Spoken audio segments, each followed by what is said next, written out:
بسم الله الرحمن الرحيم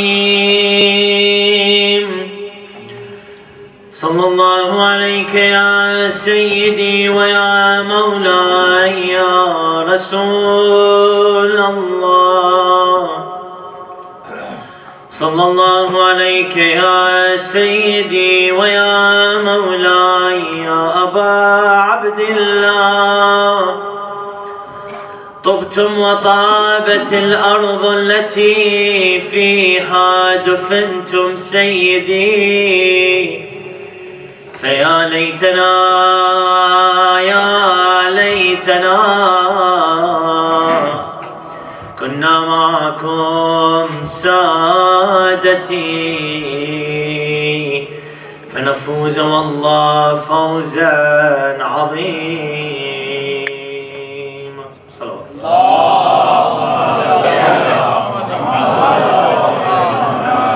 أعوذ بالله من الشيطان الرجيم. بسم الله الرحمن الرحيم والصلاة والسلام على أفضل الأنبياء والمرسلين بارئ الخلائق أجمعين سيدنا وسندنا وشفيعنا مولانا وحبيب قلوبنا أبي القاسم محمد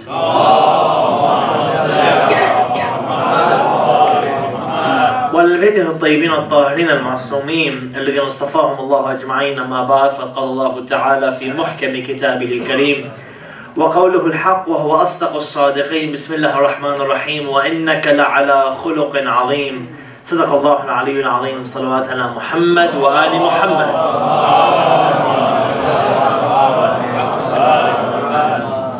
I start in the name of Allah Azza wa Jalla, the Omniscient, the Omnipotent. All praise is due to Allah for giving us the ability to exist and for allowing us this opportunity of existence to understand our reality and to try to move forward in this reality.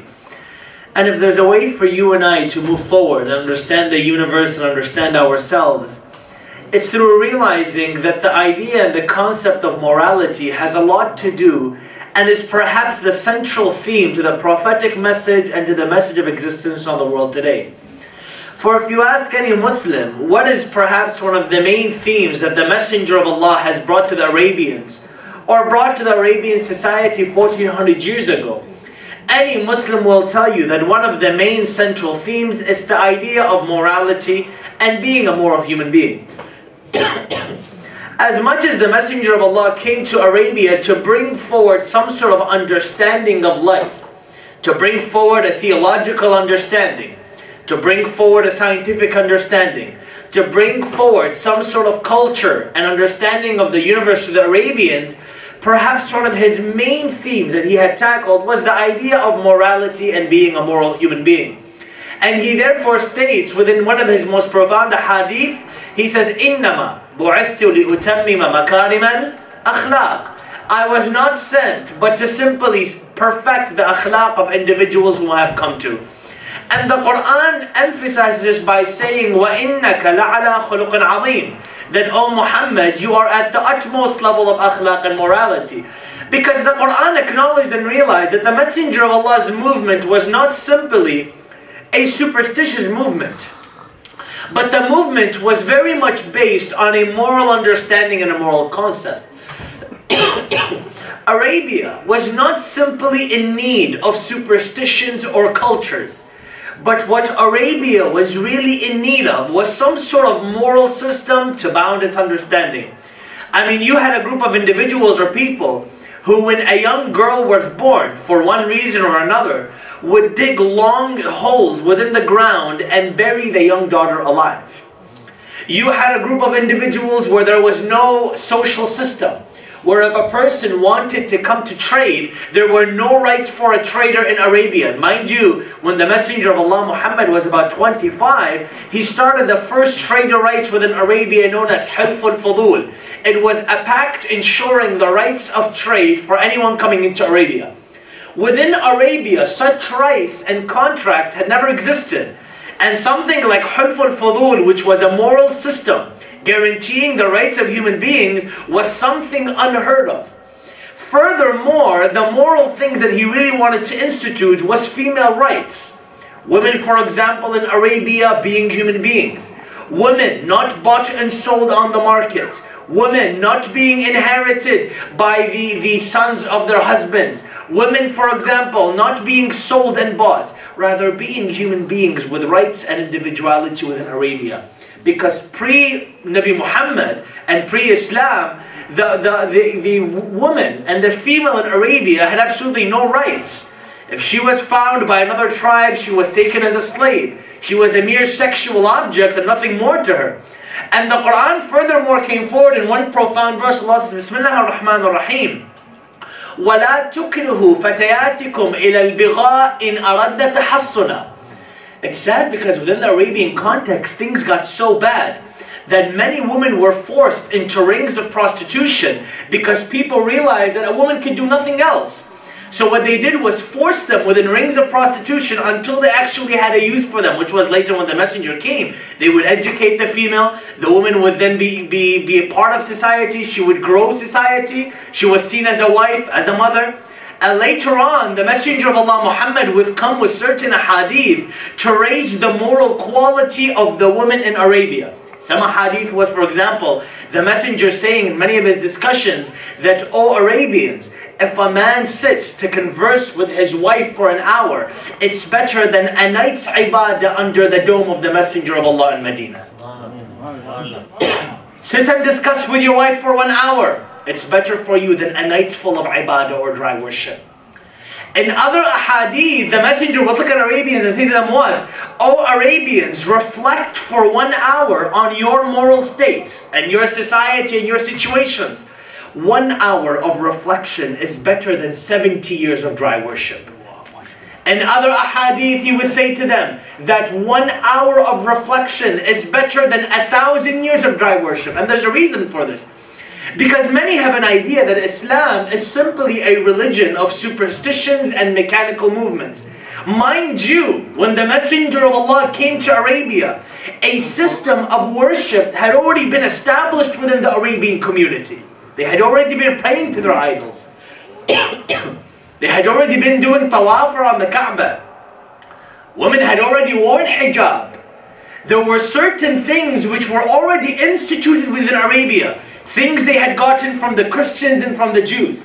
And when the Messenger of Allah came to the Arabians, he acknowledged that his movement was not a movement of simply giving them more dry worship. Because you'd think that when he first came, he'd give them what Islam is really about. What's it about? It's about praying, fasting, giving your zakat, right? Going to Hajj, doing the things which are essential. These so-called mechanical obligations of religion. Recite dua, fasting, things like that. On the contrary, when the Messenger of Allah came to Arabia, one of his first understandings to the Arabians that before you get into any mechanical movements, your main priority is to be a good person. Before you come to recite salah, before you come to fast, before you come to Hajj, oh woman, before you wear hijab, there's something much greater at stake here than me or the Messenger of Allah Muhammad coming to them to give them more mechanical movements they had to do. Because the Arabian had been doing mechanical movements for a year in the past, it's done him nothing.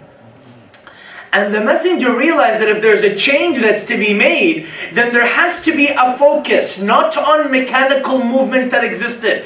The worship comes later. If you open the Quran and you look at the Madani verses versus the Meccan verses, you'll see a complete difference in the way the Quran speaks to people.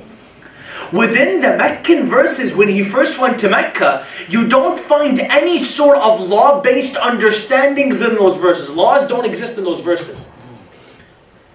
When you look at the Madani verses, when Islam finally sets up its own state, that's when you start seeing an introduction of Islamic law. You start seeing the inheritance laws. You start seeing, for example, the witness laws. You start seeing the laws of justice. You start seeing other laws within the Quran. Within the Madani, within the Meccan verses, there's no such thing as laws within those verses. Why? Because when the Messenger first came, he realized, me giving these people laws will do them nothing. What I'm more interested in, giving them some sort of inspiration, a moral movement. The laws will come later. But on a first level, what's more important is the morality of these individuals. And that's why when he came, one of his top priorities was to set a moral system which people could follow. To those who think the early Muslims became Muslims because of salah or dua or, for example, fasting, no. The early Muslims came to Islam because he had set such a moral system which none had seen before. There was a system that was set in place where if your brother curses you, you must be kind. There was a system set in place where if someone comes to harm you, you cannot harm them back. There was a system of peace and love set in place. And therefore, when many had seen these inspiring verses within the Quran, you'll find that many had come to Islam because of these verses. When Allah says, Bismillah ar-Rahman ar-Rahim, وَلَوْ كُنْتَ فَضًّا غَلِيظَ الْقَلْبِ لَانْفَضُّوا مِنْ حَوْلِكَ, that if you were a person who was hard-hearted, O Muhammad, they would have left you. Many of the early Arabians saw this as a powerful sign of morality. And therefore, when we look at Islam today, it seems as if the way we teach religion has become twisted. The way that many people teach religion is, instead of looking at religion as a moral-based religion, many have simply seen it as a law-based religion rather than a morality-based religion. And the early hadith of the Messenger of Allah Muhammad show that if there was an emphasis that he wanted to make to the early Arabians, that Islam is not a so-called mechanical system, but there is morality involved. And therefore, Allama Khomeini, when he was asked, he was once seen praying a little faster. And people saw him and said to him, Allama, you're praying a little faster, what's happening? Shouldn't you be slowing your salah? He says to them, my real salah begins once this mechanical salah ends. My real salah begins once my mechanical salah ends. What's he saying? He's saying the true depth of salah is not simply within a mechanical movement that I do 5 times a day. No. But the actual salah is how I conduct myself after I've prayed. My actual salah is how I've conducted myself after I finish. And henceforth the Messenger comes with a hadith and he says that a salah that doesn't change the individual is a salah not accepted by the Lord of that individual. Because there's a depth to prayer, and there's a depth to fasting, and there is a depth to reciting dua and Quran much deeper than simply doing mechanical actions, but it's to promote a moral lifestyle that's meant to exist. And the Arabians acknowledged that. And the reason why Islam moved forward and really changed the people was because there was a moral-based religion that existed today. And the Messenger of Allah had set a moral system for people to follow and understand. Now, this brings up many questions about today and with regards to the topic that we have to discuss today. Many people question and say that if the Messenger of Allah had brought a system of morality to Arabians that was so beautiful, what's happened to Islam today? And why is it that we have certain extremist groups like ISIS who might come forward and hijack the religion's moral ground and say, no, Islam is not a religion of peace, but it's a religion of war. Many even come forward and say that is religion or is morality within religion relative or is it subjective? Furthermore, is religion a part or a necessity? Is morality a part or a necessity of religion, or is it something separate? Because I hear many discussions within the secular world, and specifically with many youth who come to me and ask, they say, look, Brother Ali, I know many atheists who are nice, kind, moral people, yet they don't practice any form of religion. So why can I not be a moral individual and not have religion? I don't want to pray, for example. I find it pointless. Or I don't want to fast, for example. I find it pointless. I want to be a good citizen, a kind, moral individual, without all of the mythology that religion might give me. What's the point in that? And you'll find that many atheists even today will come and say what? That the reason we reject religion is because there has been so much killing in the name of religion. Bloodshed in the name of religion. And many will point to a group like ISIS and say what? Because of extremist groups like ISIS, we reject religion and what religion has to give. And we therefore will take up our own morality. And there therefore has to be replies given to these discussions, because it's important that you and I examine these ideas. I'd like to examine it in different concepts. The first thing I'd like to take a look at is morality a part of religion or is it separate to religion? And how is the way you and I have been taught religion dangerous to this idea? On a second level, is morality relative or subjective? And when the Messenger of Allah came to Arabia, did he mean to give an objective morality or a subjective morality? And finally, what is the reply of a modern Muslim today, who some would look at and say, if your religion and your moral system is so great and so perfect, then how can a group like ISIS easily hijack your moral system and do things they want to do with it? Let's kind of take replies to these, because there's a strong attack on religion today. Mind you, if ISIS has stirred something within the world and the secular discussions, it's the fact that morality and religion is detrimental to morality. Because many will point at ISIS and say, you know what, religion and Islam, fundamental religion, inherently promotes negative morality. Many will point fingers at persons in the Quran would say, if a person steals, cut their hand. If a person commits adultery, whip them. If a person leaves religion, kill them. If you see a Christian or a Jew, kill them. Many will point to these verses in the Quran and they'll try to support the evidence that they have based on these verses. And there is a reply that's given that's an extremely important reply that we can discuss. On a first level, there's something within religion that's known as the divine command theory. You see, when many philosophers were discussing religion, one of the first essential moral questions they came to is where morality derives from. Does morality derive from religion? Or can I have morality without religion? One of the main philosophers who used to discuss this was a philosopher by the name of Socrates. Socrates has an interesting story. He was once speaking to one of his friends known as Euthyphro.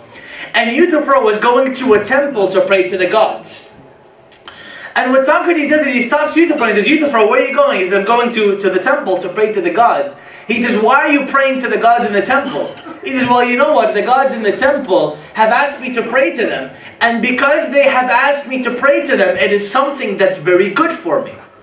And Socrates says to him, if it's something very good for you, then, you know, please go ahead, go on your way. He says, hey, before you go, I've got a question to ask you. He says, go ahead. And this is where the discussion lies. And this is a discussion even today with Islamic philosophers. Socrates looks at him and says to him, is what you are doing, which is namely good, is it good because God has commanded it to be good? Or does God command it because it in itself is good? Very powerful question, because there's a clear distinction here. Is what you do, or what you've been told as the good standard, is it good? Do you pray? Do you fast? Do you wear hijab? Is that goodness that you hold on to, is it that way because Allah has commanded it to be that way? Or did Allah command that as the goodness because Allah realized this is the most good? And the thing is here, when you ask such a question, you are within a specific trap. Because if you say the goodness that I hold on to is good simply and only because Allah has commanded it to be good, then the question that you bring forward is, if Allah chose this to be good, then He could have chose anything else, the opposite, to be good, and therefore God's good is very arbitrary. If God randomly said, you know what, I think being a nice person is good, therefore being nice will be the good thing. God could have easily chosen the opposite and said, being a bad person is good, I want that to be good. It seems as if when God chooses something, it's very arbitrary. On the second level, if you say God chose something to be good because that essence within itself is good, if God said, you know what, telling the truth has many benefits, I therefore will make telling the truth good. If you say something like this, then all of a sudden God is forced to choose telling the truth. God is forced to make not killing good. God is forced to make honesty good. God is forced to make kindness good. And if God is forced to do anything, then He is no longer God. So on both aspects, when a person comes to ask such a question, you're kind of trapped. And the question that we give is, what does Islam give to this dilemma known as Euthyphro's dilemma? Because this discussion has been going on forever. One philosopher by the name of James Robin gave a beautiful reply. Mind you, this man is a Muslim, but he gives one of the most profound replies that even Islam uses today.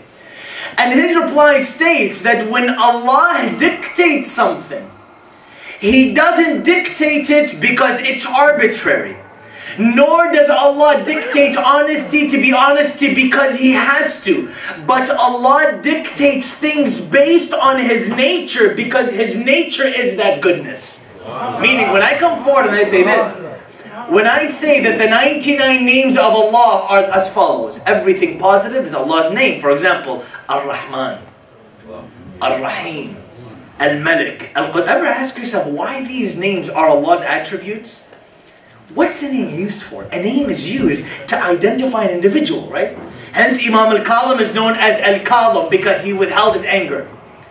Right? Imam Hassan is known as Al-Hassan because he was the giver. Imam Al-Rada is Imam Al-Rada because he is a Radi bil-Qadri wal-Qada. These titles take our Imams and they label them based on their attributes. Allah's names are also the same way. When I say Ar-Rahim, Allah's attribute is mercy. When I say Al-Malik, Allah's attribute is Al-Malik. When I say Al-Qayyum, Allah's attribute is Al-Qayyum. All of God's positive attributes are what He actually is. Therefore, when Allah decrees something, He doesn't decree it because He has to. No, He decrees it because that in itself is His own nature. And therefore, He's not forced to decree it, nor does He decree it arbitrarily, but that's within His own nature to decree, because that is Him. All goodness is Allah Azza wa Jal. And therefore when the Quran speaks of Allah, when the Quran speaks of Allah's goodness, the Quran always states that what Allah gives you is the best that Allah has given you. And the goodness that Allah gives you is from Allah Azza wa Jal. It comes from Allah and it goes to Allah. So when anyone comes and says, you know what, morality is separate than religion, we come and say that if you want to separate morality from religion, then you need to separate the good morality that we have today from Allah's attributes. And because separating morality from Allah's attributes is impossible because they are the very nature of Allah Azza wa Jal, then you can never have a separate morality and religion. When someone comes and says, you know what, I want to separate morality and religion, true. You might be able to be a good person without religion at certain points, but always remember that the essence of goodness comes from Allah Azza wa Jal. Those realities, the good realities that we give or we live are Allah's attributes. On a second level, many have said this, is the morality that Islam gives a relative morality or a subjective morality? And this is a very important discussion, be very keen to this. Because I've heard many discussions today that the morality of Islam is a morality that's relative depending on where I am. This is a modern issue which is specifically a social issue. I remember as a teenager an issue I had is when I was at home, I was given a specific image of Islam which I could relate to. Meaning, at home my father would promote salah, my mother would promote salah, my father would promote godliness and so would my mother. And I would live that Islamic lifestyle at home. The minute I grew older and I went to high school or I went to university, I felt as if I've entered a whole different realm or dimension where the Islamic laws just work so differently.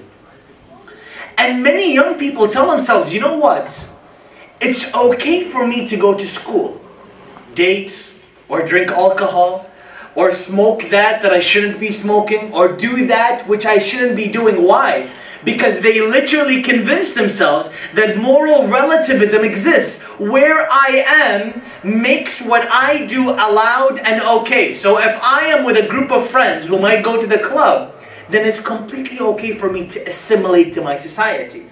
And when I come to the masjid, it's okay for me to assimilate within the masjid and be a Muslim. The minute I leave, it's as if the laws of Islam don't apply to me. And it reminds me the story of King Darius. King Darius was a Persian king who was very interested in understanding more about the social understandings of his people. And what he did, he started traveling. On his travels, he met a Galatian and he met a Greek.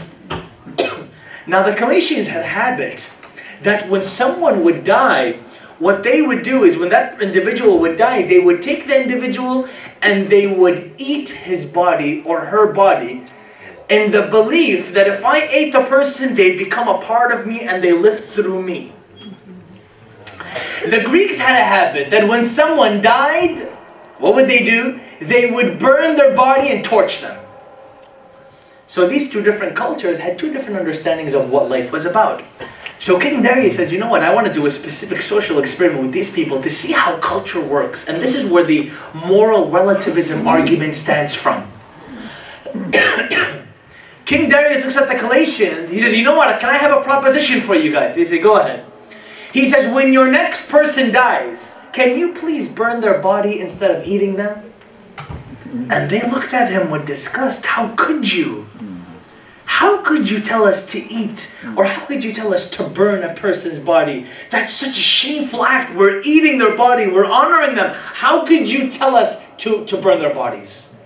That's how stuck they were within their culture. He then looked at the Greeks. He says, can I ask you a question? They said, sure, go ahead. Can you eat the body of the next person that dies instead of burning them? And they look at him and they say, you know what, how could you? How could you ask us to eat the bodies of people who have just died? We honor them by burning them. And therefore, King Darius, when he saw this, and this is the moral relativism argument is supported by this, King Darius then stated his famous statement, there is no right and there is no wrong. Right and wrong are dependent on your culture and where you are. And mind you, the moral relativistic argument today tries to convince specifically young people that there's no such thing as right or wrong. Every culture has right and wrong and they interpret it differently. And therefore, because they interpret it differently, it's totally okay to take something which is right here and for it to be wrong in another place. And this argument is extremely dangerous for the following reason. Because all of a sudden, there is no basis for right and wrong and everything is completely mixed. When the Messenger of Allah came to Arabia, and he wanted Arabians to understand religion, on a first level, he never told them that your religion is a divine command. Because the first theory I spoke about was divine command theory. He never said to them, you do something because God says it's good. How many times have you heard in our mosques, someone look at a young child and say to them, do this. And the child says, why? He said, because God says to do it. And the child says, you know what, can you give me something deeper than that? Can you give me something deeper to work with? Can you give me an inherent reason? Can you give me a practical idea of why I should do that? Do you know how confused young people can be when someone says to them, do this because God says to do it. That's the only reason you need. And the young person is looking at themselves like, I'm so confused. Why should I pray this way? Why should I do wudu this way and not this way? I'm confused. Give me the actual reason. And then they start saying to themselves, you know what, well this seems so petty that I could just do it any way that I want and it won't really matter because nobody's giving me an excuse anyway.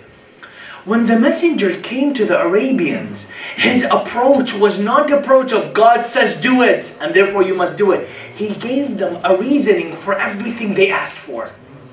If they had asked for a reason for hijab, he gave it to them.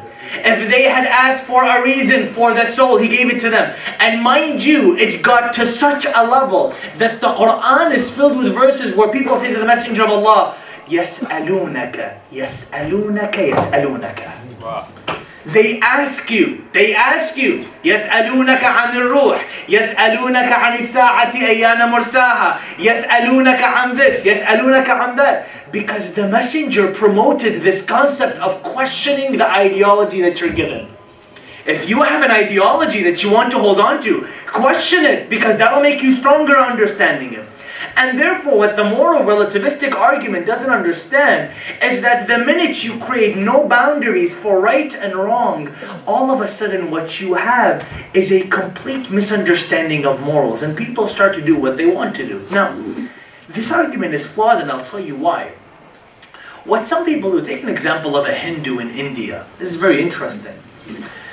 A person might look at a Hindu in India and say that because a Hindu in India honors a cow, and I don't honor a cow as God or as holy, there therefore is no morality, or therefore there is no set standard as to whether a cow is holy or not, right? People say, well, you know, they honor a cow. I, in my society, think a cow should not be God. Therefore, there is no reality or truth. If you want God to be a cow, it can be a cow. And if God shouldn't be a cow, then it shouldn't be a cow. It's okay. There's no difference.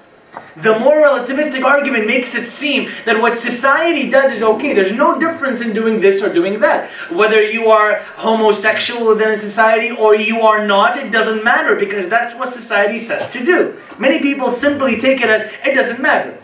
And there's a flaw with this argument, and I'll tell you where it is. There's a big difference between belief and value. Let me kind of break this down. Within India, if a person doesn't eat the cow, we are actually much closer than you think we are. We are very close and not as different as people think we are. Take a look at a Hindu in India, and I tell you, Hindus are great people. The experience that I've had with them is they're phenomenal people. They are great. In many ways, they have things which are amazing. I think the modern Muslim at times can have a sense of racism towards Hindus, but in reality, they are phenomenal people. If you look at a Hindu worshipping a cow in India, you ask them, why don't you worship that? Why do you worship that cow? They'll say to you, well, you know what? I believe that my grandmother might have been reincarnated in that cow. And if my grandmother has been reincarnated in that cow, eating grandma is not right. You ask them, the person living today in the West, hey, is eating grandma okay? They'll say, you know, eating grandma is not okay. The basis of values of not eating grandma is exactly the same. But the belief by which people try to reach those values is different. Very different. Mind you, within Arabia, the reasons why the Arabians used to bury their daughters are very interesting. You know why? They used to bury their daughters, and at times we see it as a very negative thing, and it is. Arabians had a habit that if your place or your village was attacked, your daughter is immediately taken as a sex slave to another village. Immediately. There's no discussion about it. No discussion. Your mother, your daughter, your sister, everyone in your family was taken as a captive, as a slave. And because Arabians had no civil system, they would attack each other 24/7. At any moment you're sitting, you can be attacked, and your daughter and your family are taken as slaves. To protect their women and their daughter, what they would do is they said to themselves, you know what, and they actually did this as a culture to protect their daughters. Even though it's a negative culture, it's not something to be promoted, it's a bad habit to do. In their minds, in their belief system, they were actually protecting their daughters and not harming them. I want to show you how the value is the same. The value of me protecting my daughter and the value of the Arabian protecting his daughter is the same. But the way we do so is very different. The Arabian, not all of them, some of them would rather bury their daughters to protect them. Today we say, no, our daughters can be safe within our homes, for example.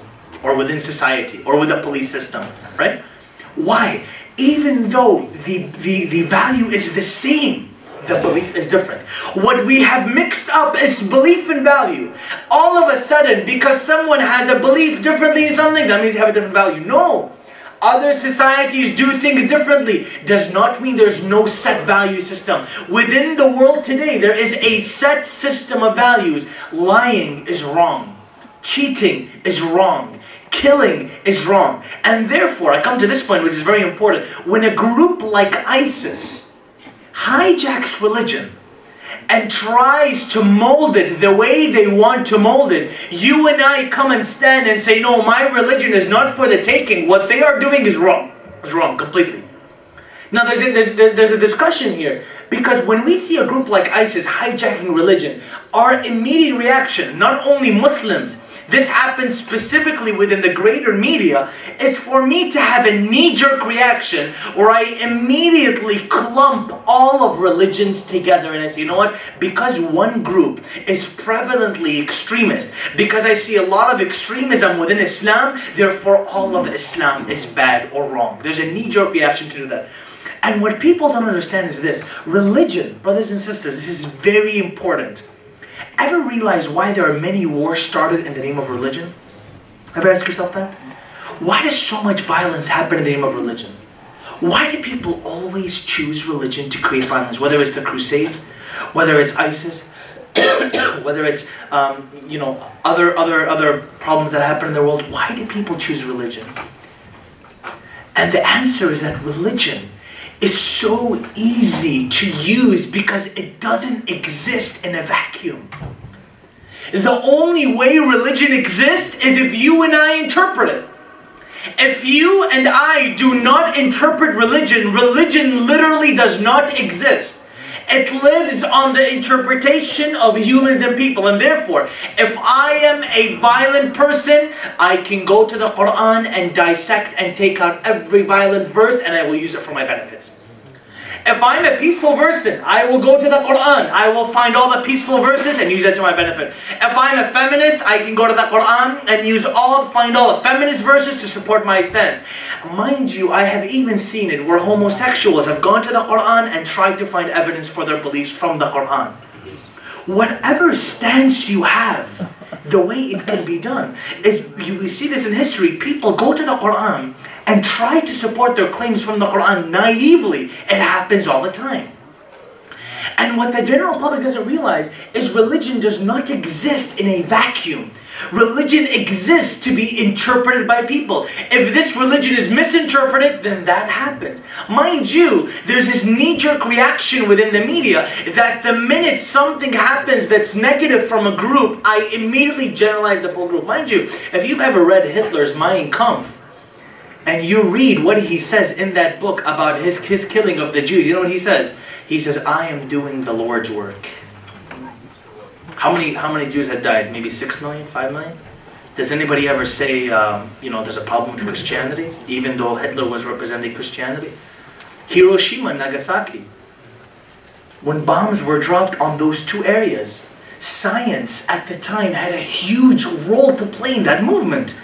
When the atomic bombs were figured out and understood and built, those atomic bombs that were dropped on Hiroshima and Nagasaki were an immediate response understanding of science. Do we come forward and say, no, because science has killed so many people, therefore science is bad? Do we blame all the poverty in the world for capitalism? Do we do that? Do we use such naive arguments? Do we look at Hitler and say, because Hitler killed this many Jews, I will now judge all of Christianity and say Christians are bad? Because mind you, ISIS have not killed 6 million people yet, but Hitler did in the name of Christianity. Do I then judge Christianity and say all of Christianity is bad? What a naive, misunderstood argument. When I see people coming on Fox and CNN and taking a brush and labeling all of religion based off of one moral stance of groups of people who don't represent religion, and when they know that the reality of religion is it can be misinterpreted, there's a deep problem in that. There's a deeper problem that people don't focus on. And that problem is poverty, misunderstanding. When you are an oppressed people, when people are poor, when people don't have much, they resort to violence. They resort to killing. There's a deeper issue that's at stake here, much deeper than religion. Many, even Muslims, when they come to defend, like, no, this is not a Muslim issue. This is a, they don't represent us. They're a different type of Muslims. This is a Shia Sunni issue, and it's not. It is not a sectarian issue. It is not a Shia Sunni issue. Even if religion did not exist within the Middle East, a group like ISIS would still exist. Do you know why? Because the issue here runs much deeper than religion. The issue runs as deep as poverty, as people being killed, as families having no education, people doing nothing and have nothing to do with their lives, young men whose mothers, fathers and brothers have been killed who are looking for revenge. There is a bigger underlying issue here than religion. Many try to fool us into simply thinking this is a religious issue, and it's not. It's much deeper than that. You know who understood this perfectly? Imam Ali alayhi salam.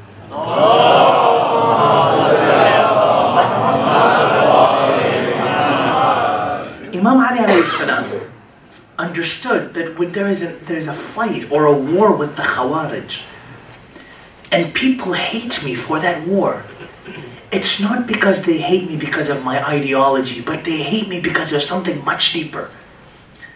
Imam Khomeini said it beautifully. He says, people in the world, we as Muslims are fighting and bickering whether we should pray with our hands folded or put down to the side, when the enemy is devising plans to cut our hands off. Imam Ali alayhi salam at one point, and I'll conclude with the story, sees a woman sitting on the ground with her children crying and cursing Ali ibn Abi Talib. This is when he was Khalifa after his war with the Khawarij. He says to her, Amat Allah, look at the empathy and understanding of the Imam. He says to her, why do you curse Ali ibn Abi Talib? She says, because of Ali ibn Abi Talib and because of what he's done and his wars with the Khawarij, I have become the way I am. Imam could have said, wow, how could you attack my ideology? How could you attack what I stood for? But he wanted to dig deeper to see what was the real and actual issue that's here. He says to her, so what has this caused you? She says, because my husband and my son, elder son, has died, we have become poor. We have nothing. The way I put my children to sleep at night is I boil them water so they think there's food in the pot, and they're so hungry they just fall asleep without eating. Look at the poverty. And that's what Imam Ali alayhi salam says. He says, if poverty was a man, I would have killed him a long time ago. Right. Because he understood the effects of poor people, oppressed people, people who are killed, bombarded, put to the side, displaced. This is what happens when people are poor. Imam Ali alayhi salam goes and he takes a sack of flour and he puts it on his back and he takes it to her house. And he says to her, he knocks on the door, he says to him, you have come back. She doesn't know this is Ali ibn Abi Talib speaking to her. He says to her, I've come back to help you with the children. This is the Khalifa of the time, empathizing with her after she has just cursed him. He takes the sack of flour, he puts it on the ground. He says to her, do you want me to make the bread or play with the children? Which one do you want me to do? And she says to him, take the flour and mix it with the water, and mend it with your hands, and I will then put the bread together. You can go play with the children. Just because the children have had no father in a while to sit with them and to play with them. Imam Ali alayhi salam goes, he makes the bread and he goes over to the children and he puts them in his lap and he throws them up and down as if they're his own kids. He then goes back to the lady and he says to her, do you want me to bake the bread? And she says, yes, can you please make the bread yourself and put it in the oven? Imam Ali takes the bread, he puts it in the oven. As he's making the bread, sparks of flame come to his face. Look at how he's blaming himself. And he says, ذُقْ يَبْنَ أَبِي طَالِبٍ. He says, taste a small amount of what you could possibly taste, O son of Abu Talib. Never forget the orphans and the widows when you are a Khalifa. Never forget what they go through. I tell you, there's been so much focus today, specifically on the ISIS issue, of ISIS being right or wrong, which we know they are wrong, and of people putting so much effort to turn this into a sectarian issue, that I wish people would put as much effort on the orphans and the children who are being killed because of this issue. I wish we put the same effort into caring for the children who have been displaced because of this, of the women who've been made widows because of this issue. We put so much energy on fighting because of religion, and we allow it to separate us, and we forget that it should bind us to make us understand our humanity. Imam Ali alayhi salam realized that even if this person curses me, there's something much deeper to understand. And I say that, O Amir al-Mu'mineen, you were there to care for those young orphans. But I ask Abu Abdullah alayhi salam, who was there when he died and was on the ground and on the sands of Karbala? And his daughter Sukaina and Lady Zainab alayhi salam are running from tent to tent, not knowing where to go and not knowing where to hide. There's one incident that breaks the heart. Imam Hussein alayhi salam, when he goes to his final bout to go towards the enemies, he starts reciting these lines as he's walking within his companions. ألا هل من ناصر ينصرنا ألا هل من معين يعيننا. Imam Hussein is saying, oh companions, is there no one to help us? And he starts to call out the name of his companions on the ground. He would say, Ya Abis, Ya Muslim, Ya Habib. Why have you left your Imam? Why don't you call me? Why don't you reply to my call? Lady Zainab hears Imam al-Hussein saying this. She comes out of her tent. She says, Brother Hussein, you have broken my heart. You know there is only women in the tents who can help you now. Imam al-Hussein goes into the tent of Zainul Abidin. Zainul Abidin says to him, Father Hussein, You have a habit that when you enter the tent, you enter with my uncle Abu al-Fadl al-Abbas. Where is Abbas today, and why hasn't he entered the tent with you? Imam says to him that, oh my son, Zayn al-Abidin al-Abbas has died on the river of Al-Furat. Zayn al-Abidin then looks at Zainab and says to her, Amma Zainab, atini bil-asa was-sayf. Oh Aunt Zainab, bring me the sword and bring me the stick. She says to him, Zayn al-Abidin, what do you want to do with them? He says to her, for the stick I want to stand on my weak body, and for the sword I want to fight the enemies that are attacking my father Hussein. Lady Zainab alayhi salam then looks at Aba Abdullah after he bids her farewell, and he says to her sister Zainab, bring me the horse Dhul Janah so that I may go out to fight. Lady Zainab brings out the horse and she says to Aba Abdullah, she says to him, brother Hussein, what kind of sister brings the horse of death to her brother as he's going to die? Imam says to her, Ukhayya Zainab, you have no choice. Imam al-Hussein then rides towards the enemies, and he hears a faint voice from behind him saying, Mahlan, Mahlan, Aba ya Hussein. Saying, Father Hussein, wait a moment for me.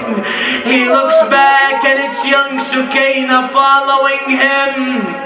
Sukaina says to him, Father Hussein, come down from your horse.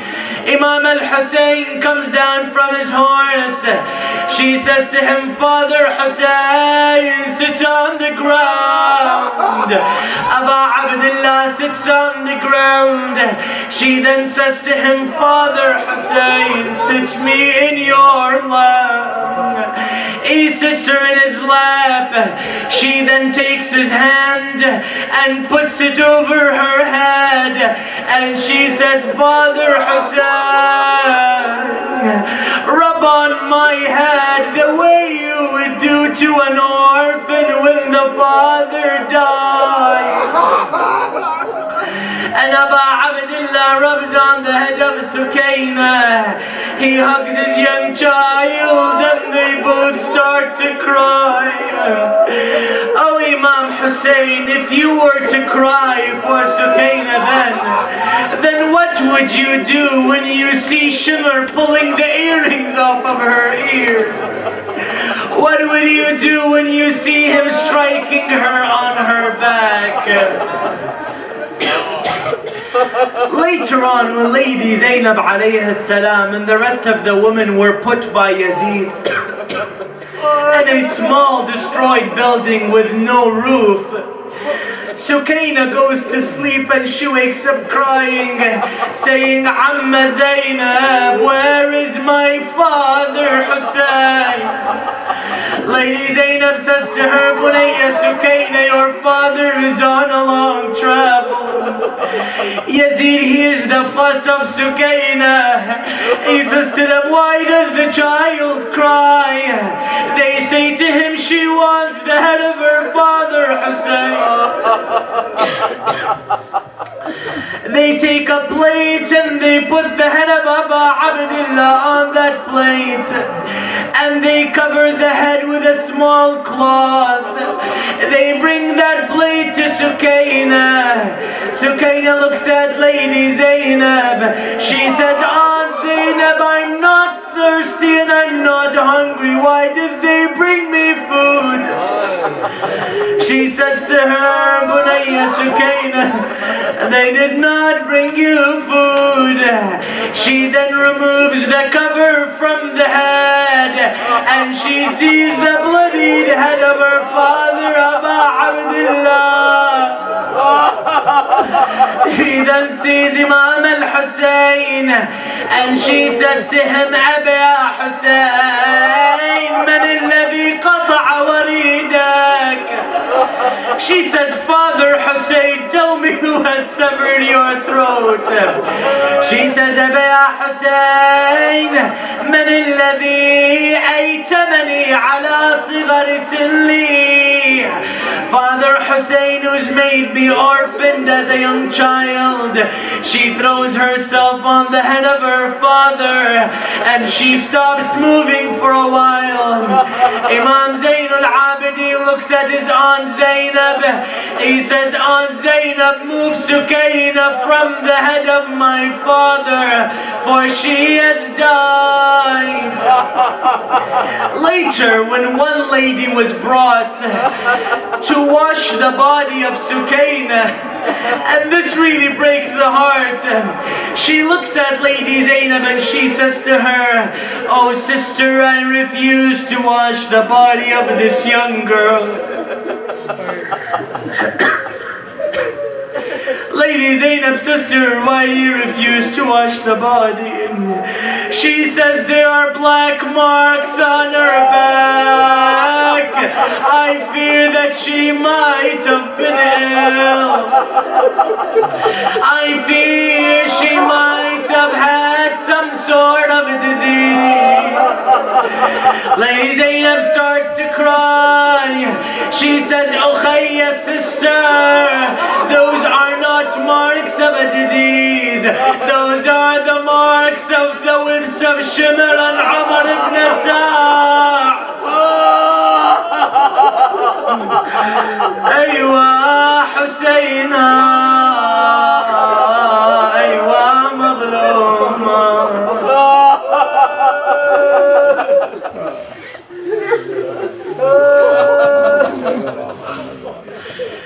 إنا لله وإنا إليه راجعون. وسيعلم الذين ظلموا آل محمد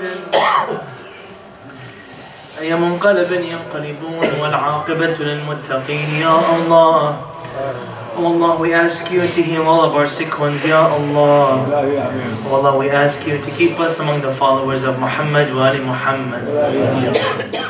Our brothers who are and sisters who are oppressed, please protect them with your non-sleeping eyes. Ya Allah, الرحمن والمؤمنات والمسلمين والمسلمات.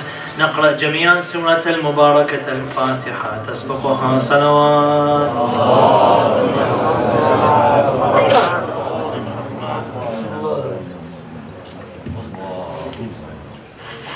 اللهم صل على محمد.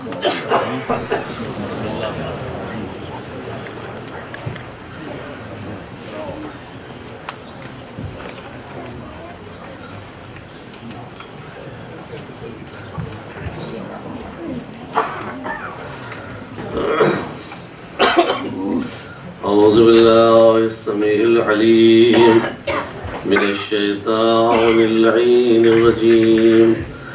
بسم الله الرحمن الرحيم.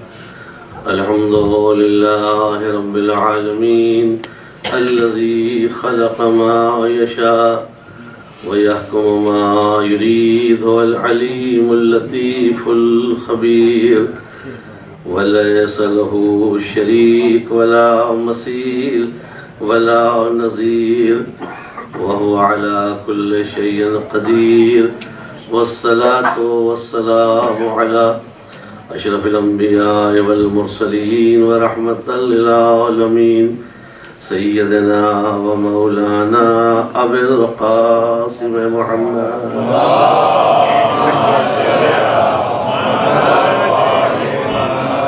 وعلى أهل بيته الطيبين الطاهرين المعصومين المظلومين الذين أذهب الله عنهم الرجس وطهرهم تطهيرا.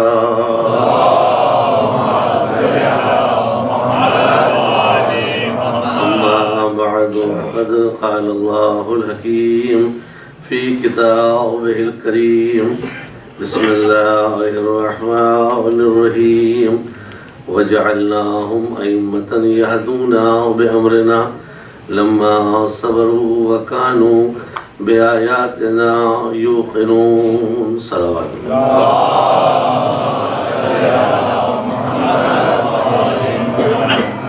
سورہ فاتحہ اور سورہ اخلاص کی تلاوت فرما کر سید زین العابدین، سید نجم الحسن زیدی، سید فضل عباس جعفری، سید ناصر علی، سید صابر علی، سید شاکر علی، سید مجتبیٰ، صدف النساء، حازبی بیگم، طاہر علی، جملہ مومنات یہ ارواح کو ایصال فرمائے۔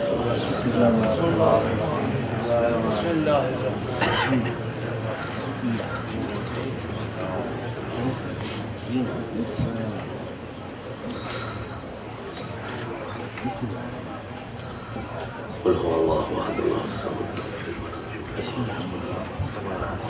يولد اللهم صل على محمد۔ مزید سورہ فاتحہ اور سورہ اخلاص پڑھ کے آپ حضرات اس ادارے کے بانی جناب نقوی صاحب مرحوم، سید علی رضا رضوی مرحوم، میر حیدر علی باقری، عباسی بیگم اور طیبہ بیگم کی ارواح کو ایصال فرمائے۔ بسم اللہ الرحمن الرحیم، الحمد للہ رب العالمین، إياك نعبد وإياك نستعين، صراط الذين أنعمت عليهم اللهم صل على محمد وعلى آل محمد، اللهم صل على محمد۔ ایک مرتبہ صلوات بھیجیں محمد۔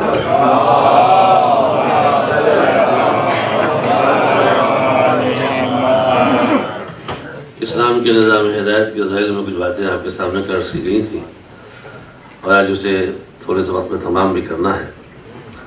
ارشاد ہو رہا ہے کہ ہم نے ان لوگوں کو امام بنایا جو ہمارے حکم سے ہدایت کرتے ہیں، صبر کرتے ہیں اور ہماری آیتوں پر یقین کامل رکھتے ہیں۔ آپ بہتر جانتے ہیں کہ دنیا میں جیسے جیسے برادری میں لوگ بڑھتے ہیں ویسے ویسے اختلاف بڑھتا ہے۔ ایک باپ کے جب دو بیٹے ہیں تو مزاجوں کا اختلاف ہوگا، طبیعتوں کا اختلاف ہوگا، پسند کا اختلاف ہوگا۔ 4 بیٹے ہوں گے اور اختلاف ہوگا، 6 بیٹے ہوں گے اور اختلاف ہوگا۔ جیسے جیسے برادری میں لوگ بڑھتے جائیں گے اختلاف بڑھتا جائے گا، مگر الہی نظام ہدایت کی شان یہ ہے کہ 1,24,000 ہے مگر کوئی اختلاف نہیں ہے۔ 1 نہیں، 2 نہیں، 4 نہیں، جو پہلا کہہ رہا ہے وہی دوسرا کہہ رہا ہے، جو دوسرا کہہ رہا ہے وہی تیسرا کہہ رہا ہے، وہی آخری کہہ رہا ہے۔ نہ ہم نے 1,24,000 انبیاء کی گفتگو میں کبھی اختلاف پایا اور نہ ہم نے 12 اماموں کے کردار میں کوئی اختلاف پایا۔ اس کے معنی یہ ہوئے کہ اب پتہ چلا کہ ایک نظام ہدایت وہ ہے کہ جہاں 4 ہو کے بھی ایک نہ ہو سکے، یہ 12 ہو کے بھی آج تک ایک ہے۔ امام حنبل کچھ کہہ رہے ہیں، امام مالک کچھ کہہ رہے ہیں، امام شافعی کچھ کہہ رہے ہیں، امام اعظم کچھ کہہ رہے ہیں، اور یہاں ایک امام نے دوسرے امام کا دور نہیں دیکھا، دوسرے نے 5ویں کا دور نہیں دیکھا، مگر جب سائل سوال کرنے کے لیے آیا تو پوری تفصیل کے ساتھ جواب دے دیا کہ ہمارے جد سے فلاں شخص نے یہی سوال اس وقت کیا تھا، انہوں نے یہ جواب دیا، میں یہ جواب دے رہا ہوں۔ آج دنیا اس نظام ہدایت کی وحدت پر غور کرتی کہ آدم سے لے کے خاتم تک اور خاتم سے لے کے قائم تک کتنی مربوط کڑیاں ہیں، کتنا ارتباط پایا جاتا ہے، کیسے سلسلہ جڑا ہوا ہے۔ بات یہ ہے کہ 2 بیٹے ہوں تو اختلاف ہو جائے، 4 اولادیں ہوں تو اختلاف ہو جائے، نہ نبوتوں میں اختلاف دیکھا، نہ امامتوں میں اختلاف دیکھا۔ مسئلہ یہ ہے کہ جہاں مزاج طبیعت کا پابند ہوتا ہے وہاں اختلاف ہوتا ہے، جہاں مزاج مشیت کا پابند ہوتا ہے وہاں اختلاف ہوتا ہے۔ ایک صلوات پڑھیں محمد والے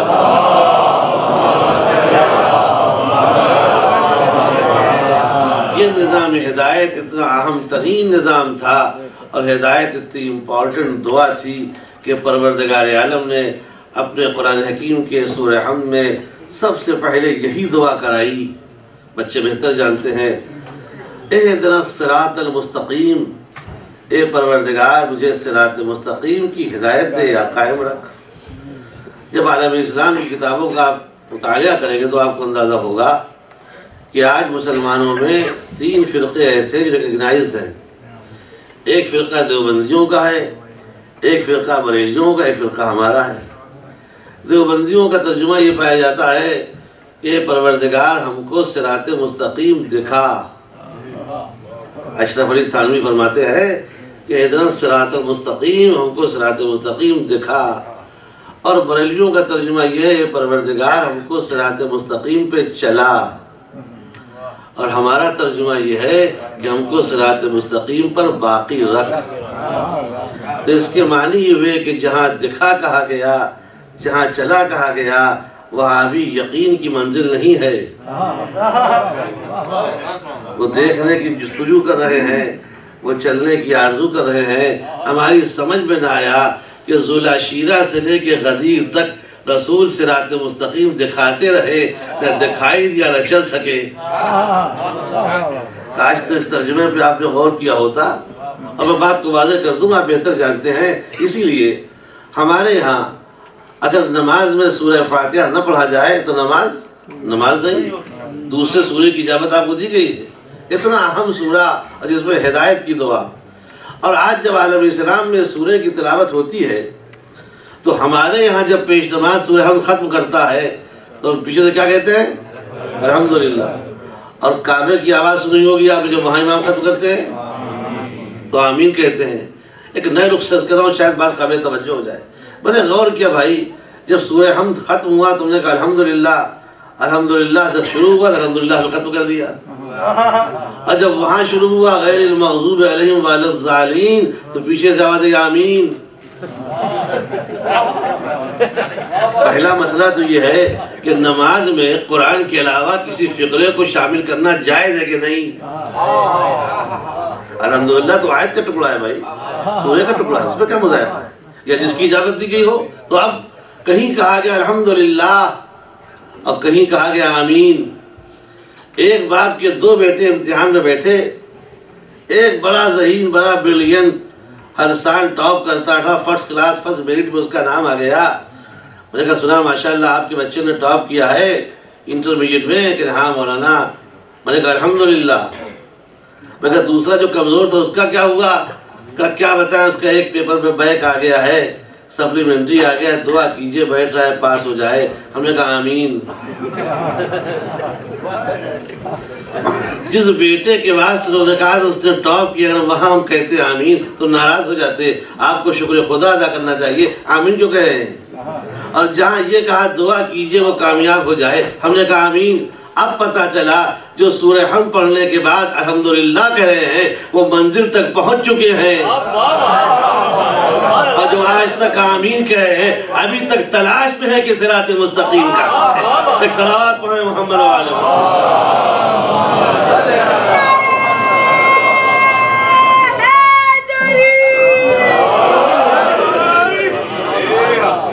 اسی لیے پروردگار نے شرط لگا دی کہ اس راستے میں وہی چلائے گا جو امام ہوگا، اور امام ہم بنائیں گے، تم نہیں بنا سکتے ہو۔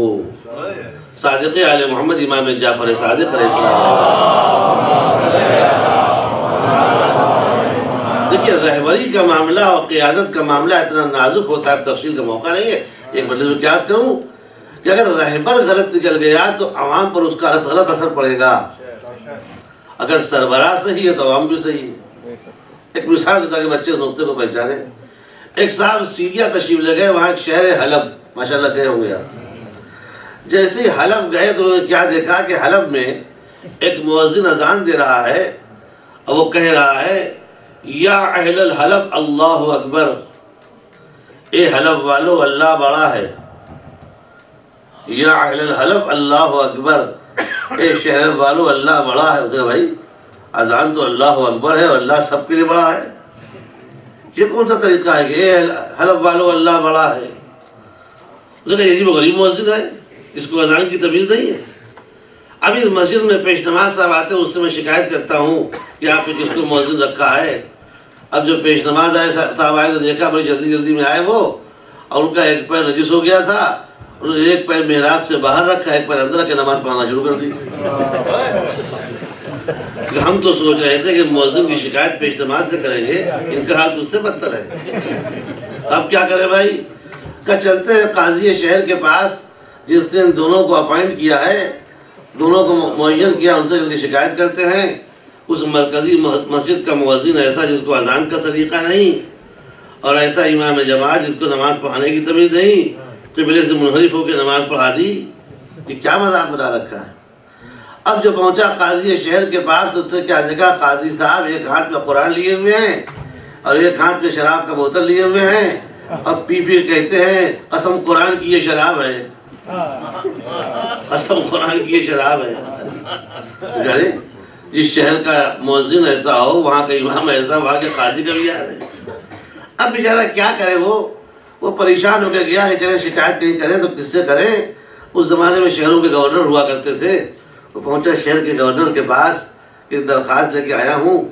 تو شہر کے گورنر سے ملنے میں پابندی لگی تھی، تو ان کے سیکریٹری جو زمانے کے وزیر وغیرہ، تو ملاقات ایسے نہیں ہو سکتی، ہفتے میں ملاقات ہو، کہ بڑی دور سے میں آیا ہوں بھائی، ملاقات تو کراؤ، مسئلہ ہے، شرعی مسئلہ ہے، اور کچھ نہیں، ایک ہفتہ رکنا پڑے گا، کرو تو سکتا نہیں، کہ کوئی ترکیب بتاؤ کہ ان سے ملاقات ہو جائے۔ کہا شہر میں ایک شخص کا انتقال ہو گیا ہے اور وہ مشاہد جنازہ میں ضرور شرکت کرتے ہیں، جب وہ کاندھا دینے کے لیے جنازے کی طرف بڑھیں تو ان کے قریب چلے جانا، ان سے اپنی گفتگو کرنا، مسائل پوچھنا، ان کو جواب مل جائے گا۔ بیچارہ پہنچ گیا جہاں میں جنازہ نکلنے والا تھا، گورنر صاحب مشاہد جنازہ میں شامل ہو گئے۔ جیسے وہ کاندھا دینے آگے بڑھے، لوگ بتا یہ گورنر صاحب ہیں، وہ پیچھے پیچھے آیا، اس نے کہا صاحب میں کچھ فریادیں لے کے آیا ہوں۔ کہ کیا فریاد؟ کہ گیا اس مسجد میں حلب کی، وہ مؤذن کہتا ہے اے اہل حلب اللہ اکبر، یہ کوئی اذان کا طریقہ ہے کہ شہر والوں کو مخاطب کر کے کہا جائے کہ اللہ بڑا ہے، اللہ اکبر اللہ اکبر اللہ اکبر، یہ کیا ہے؟ اور وہ صاحب جو مؤذن صاحب کے بعد جب نے دیکھا ان کی شکایت کروں پیش نماز صاحب سے، تو ان کا جب حال تھا کہ ان کا ایک پیر کعبے کی تو ایک پیر کعبے سے بڑھے نماز پڑھا کے چلے گئے۔ پھر سوچا ان دونوں کی شکایت قاضی سے کروں، تو قاضی صاحب کو دیکھا ہم نے کہ وہ شراب کا بوتل لیے پی رہے ہیں اور قرآن لے کے کہتے ہیں قسم قرآن کی یہ شراب ہے۔ تو میں تینوں کی شکایت آپ سے کرنے کے لیے آیا ہوں، بتائیے معاملہ کیا ہے؟ توجہ سنیے گا۔ کا معاملہ یہ ہے کہ وہ جو مؤذن تھا وہ کرائے کا مؤذن تھا، وہ یہودی مسلمان تھوڑی ہے، اس کا کیا تعلق نماز سے؟ وہ اہل حلب کے مسلمانوں سے کہہ رہا تھا، حلب کے مسلمانوں سے کہہ رہا تھا کہ آؤ آؤ اللہ بڑا ہے۔ وہ تو یہودی تھا، وہ تو کرائے کا آدمی تھا، وہ وہاں کے لوگوں کو بلا رہا تھا کہ آؤ اہل حلب اللہ اکبر اللہ بڑا ہے۔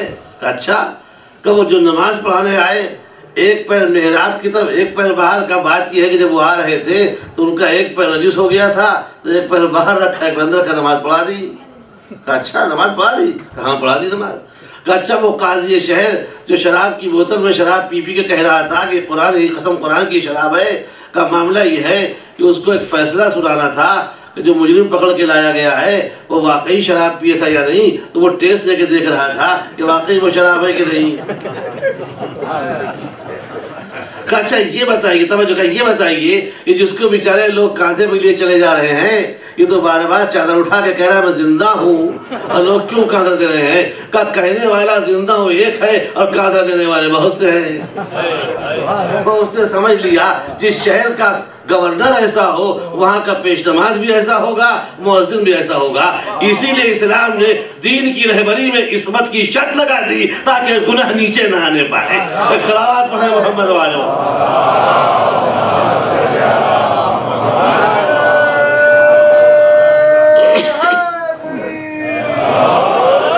اب صلوات پڑھیں تو بلکہ پڑھیے واضح محمد والے۔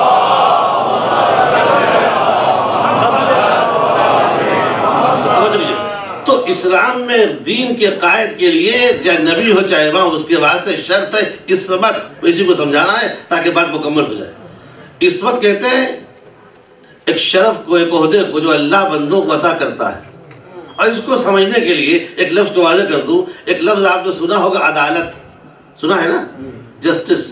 حالانکہ عدالت کا ترجمہ انصاف نہیں ہے، یہ اردو زبان کی تنگ دامنی ہے کہ ہم کہتے ہیں عادل کے معنی انصاف کرنے والا، یہ تو مجبوراً ہم کہتے ہیں انصاف۔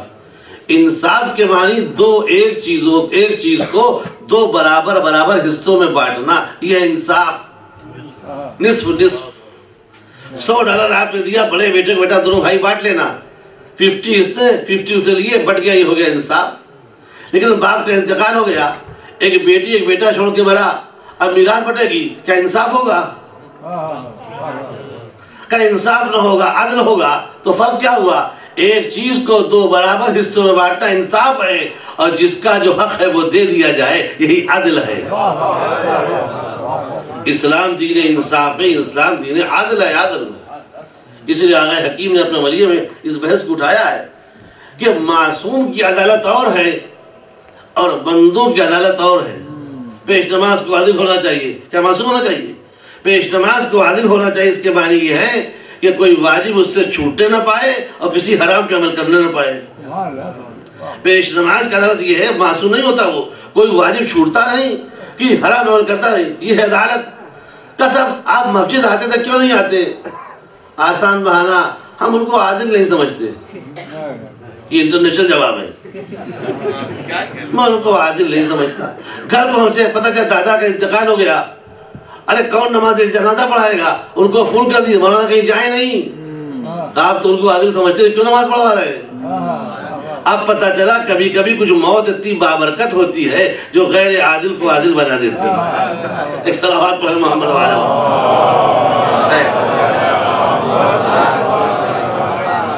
تو عادل کے معنی کیا ہے؟ واجبات پر عمل کرتا ہو، حرام کرتا نہ ہو۔ مگر عزیزان گرامی، عدالت بہت سنگین منصب صحیح، بہت بڑا کمال صحیح، مگر عدالت میں گناہ ہو سکتا ہے۔ توجہ چاہتا ہوں تاکہ اس وقت سمجھ جائیں گے، عدالت میں گناہ ہو سکتا ہے۔ ایک قبلہ و کعبہ کو لے گئے اپنے گھر آپ دعوت میں، ان کو بجائے شربت کے خدا نخواستہ پلا دی شراب، آپ نے شراب پی کے جھومنے لگے، تو جب تک وہ نشہ رہے گا نماز نہیں پڑھائیں گے، جب نشہ اتر جائے گا تو آپ یہی تو کہیں گے بھائی ان کو دھوکہ دیا گیا ہے، ان کی عدالت میں کوئی فرق نہیں آیا، ان کو دھوکہ دے کے شراب پلا دی گئی، یہ عادل ہیں۔ ارے جب عادل دھوکہ کھا گئے تو اس کے معنی یہ ہوئے کہ عدالت بہت قیمتی منصب صحیح، مگر عدالت میں دھوکے سے گناہ ہو سکتا ہے۔ عدالت میں دھوکے سے گناہ ہو سکتا ہے، نشہ اتر جائے گا، وہ نماز پڑھائیں گے، ہم ان کو عادل سمجھیں گے چونکہ لوگوں نے دھوکہ دیا ہے۔ دھوکہ کھا گئے مگر عادل تھے، تو اس کے معنی یہ ہوئے کہ عدالت وہ شرف ہے کہ عدالت میں دھوکے سے گناہ ہو سکتا ہے، لیکن جہاں دھوکے سے بھی گناہ نہ ہو اسی کو منزل عصمت کہا جاتا ہے۔ تو عدالت دھوکے سے گناہ کو برداشت کر لے گی، عدالت رہے گی۔ دھوکہ کھا گئے، کہ جناب میں نماز پڑھانے آؤں گا، پڑھانے نہیں آئے، سو گئے، کہا کچھ ہو گیا، کچھ قول فعل سے ٹکرا گیا، کہا لاکھ قول کچھ ہو فعل کچھ ہو، مگر چونکہ دھوکہ ہو گیا، آنکھ لگ گئی، نہیں آنکھ کھل سکی، مگر وہ عادل ہیں۔ آنکھ لگ گئی، کہا تھا آؤں گا، نہیں آ سکے، مگر لوگ انہیں عادل سمجھیں گے چونکہ مجبوراً آنکھ نہیں کھلی۔ تو اس کے معنی یہ ہوئے کہ عدالت میں دھوکے سے گناہ بھی ہو سکتا ہے، عدالت میں قول عمل کے خلاف بھی جا سکتا ہے، مگر عصمت وہ ہے کہ نہ دھوکے سے گناہ ہو اور جو کہہ دے وہ ہو جائے۔ اگر کہہ دے بچوں تمہارے کپڑے درزی کیا گئے ہیں، تو رضوان جمدت کو درزی بن کے آنا پڑے گا، چونکہ فاطمہ کسی عادلہ کا نام نہیں، معصومہ کا نام ہے۔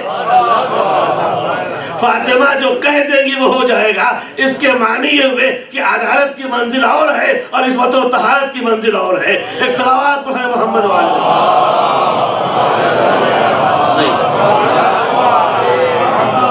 یہ عدالت ہے کیا؟ توجہ چاہتا ہوں۔ نجف اشرف میں عالم دین گزرے ہیں، بڑے جید عالم دین، ان کے درس میں بہت سے شاگرد اور بہت سے ان کے اسٹوڈنٹ پڑھا کرتے تھے۔ ایک صاحب ہندوستان میں تشریف لے گئے، 20 سال ان کی شاگردی میں رہے۔ جب 20 سال ان سے درس و تدریس کا سلسلہ ختم ہو گیا وہاں پہ، تو کہنے لگے سرکار اب میں چاہتا ہوں کہ ہم کو آپ اجازہ لکھ کے دے دیں۔ اجازہ کیا ہے؟ سرٹیفکیٹ اتھرائزیشن، کہ میں ان کو عادل سمجھتا ہوں، یہ رقم شرعی بول سکتے ہیں، لوگ ان پہ بھروسہ کریں، ان کو گواہ مانیں، ان کے پیچھے نماز پڑھیں، اس کو تو اجازہ کہتے ہیں۔ اور یہ بات یاد رکھیے گا، اجازہ صاحب اہل کی اہلیت کا اعلان ضرور کرتا ہے، اور اجازہ لکھوا کے کوئی نااہل باہل نہیں بن سکتا۔ اجازہ ہے، اجازت سے اہلیت نہیں پیدا ہوتی، اگر اہل ہو تو اس کا اعلان ضرور ہو جائے گا۔ اجازہ لکھا لو نااہل باہل ہو جائے، ایسے کوئی مسئلہ اسلام میں نہیں ہے۔ کب 25-30 سال سے میری شاگردی میں آپ رہے، کہاں رہا؟ کہ میں چاہتا ہوں کو لیٹر لکھ کے دے دیجئے کہ یہ عادل ہیں، یہ صاحب ثقہ ہیں اور ذمہ دار ہیں، ان پر بھروسہ کیا جائے۔ تو انہوں نے کہا کہ میں آپ کو عادل سمجھتے نہیں، سنیے میں آپ کا 30 سال تک 20-30 سال تک میں آپ کی شاگردی میں رہا ہوں اور آپ کہتے ہیں عادل نہیں ہو، کہ عادل نہیں سمجھتا میں آپ. تو وہ ہوشیار آدمی تھے کہ یہی لکھ کے دے دیجئے کہ عادل نہیں ہے. پورا خط تو عربی میں ہوگا، گاؤں میں عربی جانتا کون ہے؟ میں پڑھ کے سنا دوں، میرے سب فضائل لکھے ہوئے ہیں، مجھ پر بڑا اعتبار کیا ہے، مر جائے وقت دیکھیے ان کی مہر لگی ہوئی ہے، خط دکھا دوں، عربی جانتا کون ہے؟ یہی لکھ دیجیے. اللہ اچھا یہ بتاؤ، عدل پہچانی، یہ بتاؤ کہ تم نے مجھ سے پوچھا کیوں نہیں کہ میں تمہیں کیوں عادل نہیں سمجھتا؟ تم کو سوال کرنا چاہیے، تم عالم ہو، تم پوچھتے. جب میں نے تم سے کہا کہ میں تمہیں عادل نہیں سمجھتا، تم کہتے بھائی کیوں عادل نہیں سمجھتے آپ؟ کا سرکار بتائیے. وہ بیچارے حقہ پی رہے تھے اور انہوں نے جلائی سگریٹ، جلا کے پینے لگے ان کے سامنے. تو اسلام میں دخانیات تو حرام نہیں ہے، اگر ہلاکت کا خطرہ ہے تو حرام ہے. تو کہنے کہ ٹھیک ہے میں حقہ پی رہا تھا، تم نے سگریٹ جلائی، کیا اس لیے میں عادل نہیں ہوں؟ کہا نہیں بات کیا نہیں ہے، ہم تو حقہ پی رہے ہیں. میں تمہیں اس لیے عادل نہیں سمجھتا، توجہ، میں تمہیں اس لیے عادل نہیں سمجھتا، جب حقے کی چلم میں آگ جل رہی تھی تو تم نے اپنی سگریٹ جلانے کے لیے ایک ماچس کی تیلی برباد کیوں کی؟ جب حقے کی چلم میں آگ روشن تھی تو تم نے اپنی سگریٹ جلانے کے لیے ایک مال میں تیلی برباد کیا. آج جب تم کو اپنے مال میں مروت نہیں ہے تو کل جب قوم کا مال ملے گا تو کہاں سے مروت ہو جائے گی؟ جب ملت کا سرمایہ ملے گا تو کہاں سے مروت پیدا ہوگی؟ جب تم کو اپنے مال مروت نہیں ہے. تو عادل وہ ہوتا ہے جو فضول خرچی بھی نہ کرے. شدت عادل پہچانی. عادل وہ ہوتا ہے جو اسراف بیجا بھی نہ کرے. ایک صاحب بہت پہلے مجھ سے کہنے کہ جناب وہ ہمارا ایک امام ہے. کون؟ کہنا آغا خانی. میں نے کہا امام زمانہ کا دشمن ہے بھائی. کہنے کہ وہ، میں نے کہا میں نے سنا ہے بھائی کہنے والے جانے کہ تم حضرت شراب پیتے ہیں. کہ شراب تو پیتے ہیں اور ان کے لبوں کا معجزہ یہ ہے کہ شراب جاتی ہے منہ تک تو سرکہ بن جاتی ہے. یہ بات واضح ہو رہی ہے. ان کے لبوں کا معجزہ یہ ہے کہ جیسے ہی شراب گئی منہ تک بن گئی سرکہ. میں کہتا تو اور امام نہیں ہوئے. کہ وہ کیسے؟ ہم نے کہا شراب ملتی ہے 100 روپے کی، سرکہ بنتا 10 روپے کا. جب 10 روپے میں کام چل سکتا ہے تو 90 میں برباد کیوں کیے؟ امام وہ ہوتا ہے جو اسراف بیجا بھی نہ کرے. ایک صلوات پڑھیں محمد والے.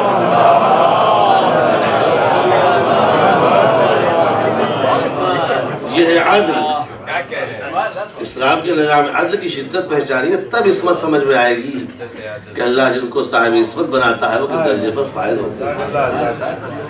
اور ہمارے یہاں ہم سے آج فیروز بھائی کہنے لگے، بڑی اچھی بات انہوں نے کہی کہ اکثر کرسچنز یہ کہا کرتے ہیں کہ صاحب دیکھو اسلام میں یہ نہ کرو تو جہنم، وہ نہ کرو تو جہنم، وہ نہ کرو تو جہنم. اور ہمارے یہاں اسپریچول پیراڈائز ہے، روحانی جنتیں ہیں. ہمارے یہاں کسی کو سمجھایا جاتا ہے تو اخلاق کے ساتھ، محبت کے ساتھ. عیسائیت میں جب اقرار نہیں، اسلام میں تو سوائے مرمت کچھ ہے ہی نہیں. یہ نہ کرو تو جہنم، وہ نہ کرو تو جہنم. بات بڑی اچھی کہی آپ نے. مگر معاملہ یہ ہے کہ ایک ہے بیٹا، ایک ہے غلام. ایک نوکر ہے، ایک بیٹا ہے. اگر آپ کا کوئی پیٹ سرونٹ ہے اور آپ کہیں پانی لاؤ، وہ انکار کر دے، آپ پگھل جائیں گے. لیکن آپ کا بیٹا گود میں بیٹھ کے پیشاب کر دے تو آپ یہی کہیں گے میرا بیٹا ہی تو ہے. نہیں پہچانا آپ نے؟ ایک ہے نوکر، ایک ہے غلام، ایک ہے بیٹا. اس کے معنی یہ ہے کہ بیٹے کے مذہب میں آزادی ہوگی، غلام کے مذہب میں آزادی نہیں ہوگی. عیسائیوں نے عیسیٰ کو اللہ کا بیٹا مانا ہے، محمد کو ہم نے اللہ کا بندہ مانا ہے. بیٹے کے مذہب میں مروت چل جائے گی مگر بندے کے مذہب میں مروت نہیں چلے گی. ایک صلوات پڑھیں محمد والے.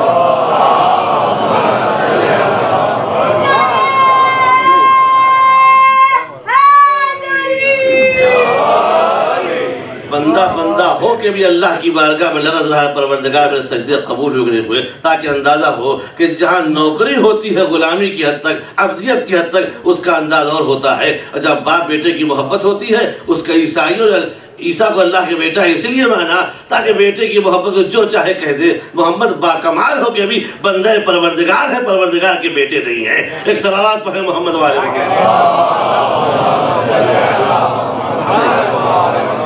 اسی لیے توجہ کیجیے گا، ایک بات عرض کر دوں، بات آ گئی تو اس لیے میں کہنا چاہتا ہوں، اسلام میں بھی جبر و اکراہ نہیں ہے، اسلام اخلاق سے پھیلا ہے، محبت سے پھیلا ہے۔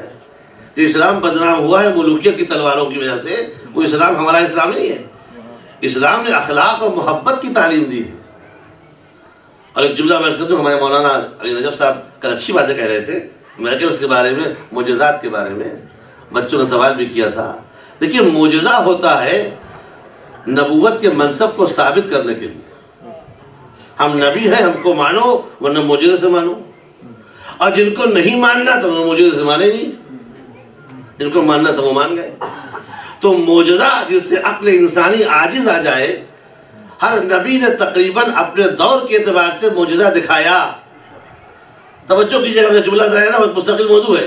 معجزہ ہوتا ہے نبی کی نبوت کو ثابت کرنے کے لیے، معجزہ مسلمان بنانے کے لیے نہیں ہوتا۔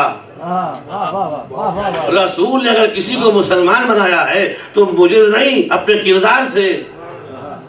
اگر علی نے کسی کو مومن بنایا ہے تو قوت اعجاز سے نہیں، اپنے اخلاق سے۔ ورنہ وہ علی جو ڈوبے ہوئے سورج کو پلٹا دے، کیا لوگوں کا ایمان نہیں پلٹ سکتا؟ وہ رسول جو چاند کو ٹکڑے کر دے، کیا ان کے نفس کو پارا پارا نہیں کر سکتا؟ مگر رسول کا نہیں، اپنے منصب کے ثبوت پہ معجزہ پیش کروں گا۔ نبی مانو صاحب اعجاز ہوں، امام مانو صاحب اعجاز ہوں، مسلمان بناؤں گا اپنے اخلاق سے، مسلمان بناؤں گا اپنے کردار سے۔ اور یہ سیرت پروردگار کی تھی، اس نے بھی آدم کے سامنے جھکوایا۔ اگر وہ جبر سے کام لیتا تو کیا شیطان کی مجال میں سجدہ نہ کرتا؟ وہاں بھی اس نے اختیار دیا کہ اب حق کی قبولیت میں اختیار دیں گے، جبر سے کام نہ لیں گے۔ اب جملہ ظاہر ہو، پروردگار نے حق کی قبولیت کے لیے شیطان کو اختیار دیا، جبر سے کام نہیں لیا۔ رسول نے نبوت کو منوانے کے لیے قوت اعجاز پیش کی، مگر مسلمان بنانے کے لیے معجزے سے کام نہیں لیا۔ علی نے اخلاق کے ذریعے مومن بنایا۔ اگر علی اخلاق کے ذریعے نہ بناتا مومن تو لوگ یہی کہتے ہیں جبر مومن ہوئے، جبر سے مسلمان ہوئے۔ تو اسلام اخلاق و کردار سے پھیلا ہے۔ اگر رسول نے کسی کو مسلمان بنایا ہے تو اپنے اخلاق سے، علی نے کسی کو مومن بنایا ہے تو اپنے اخلاق سے، اگر حسین نے کسی کو کھینچا بھی ہے تو اپنے اخلاق سے کھینچا ہے، معجزے سے نہیں کھینچا ہے۔ ایک صلوات پڑھیں محمد والے۔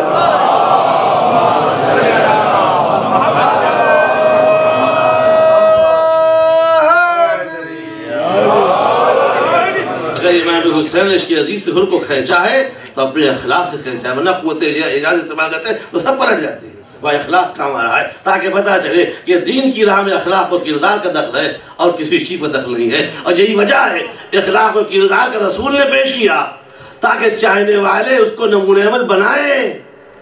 ہم اپنے بچوں کو کیسے سنبھالیں؟ وہ رسول صاحب اعجاز تھے، ارے وہ صاحب معجزہ تھے، انہوں نے اخلاق پیش کیا۔ اخلاق آپ کے بس میں ہے، انہوں نے کردار بنایا تھا، کردار آپ بنائیے۔ ہم نے کہا جناب رسول اللہ اور اہل بیت تو وہ تھے کہ وہ نماز شب پڑھتے تھے، ہر وقت سجدے میں رہتے تھے، آپ مولا کے چاہنے والے ہیں، کبھی سجدہ کر لیا کیجئے۔ کہتے مولانا کیا بات کرتے ہیں، کہاں وہ کہاں ہم۔ میں نے کہا رمضان کے پہلے روزہ رکھتے تھے اور عید کے بعد بھی، کہتے کہاں وہ کہاں ہم۔ ہم نے حج کرنے چلے جائیے بڑا پیسہ ہے، کہتے کہاں وہ کہاں ہم۔ ہم نے کہا مولا ساقی کوثر ہے، کہتے جہاں وہ وہاں ہم۔ محمد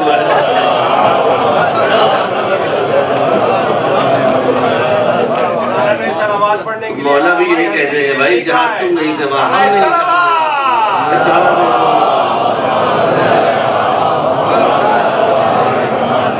ایک مرتبہ اور بعد میں سلوات پڑھیں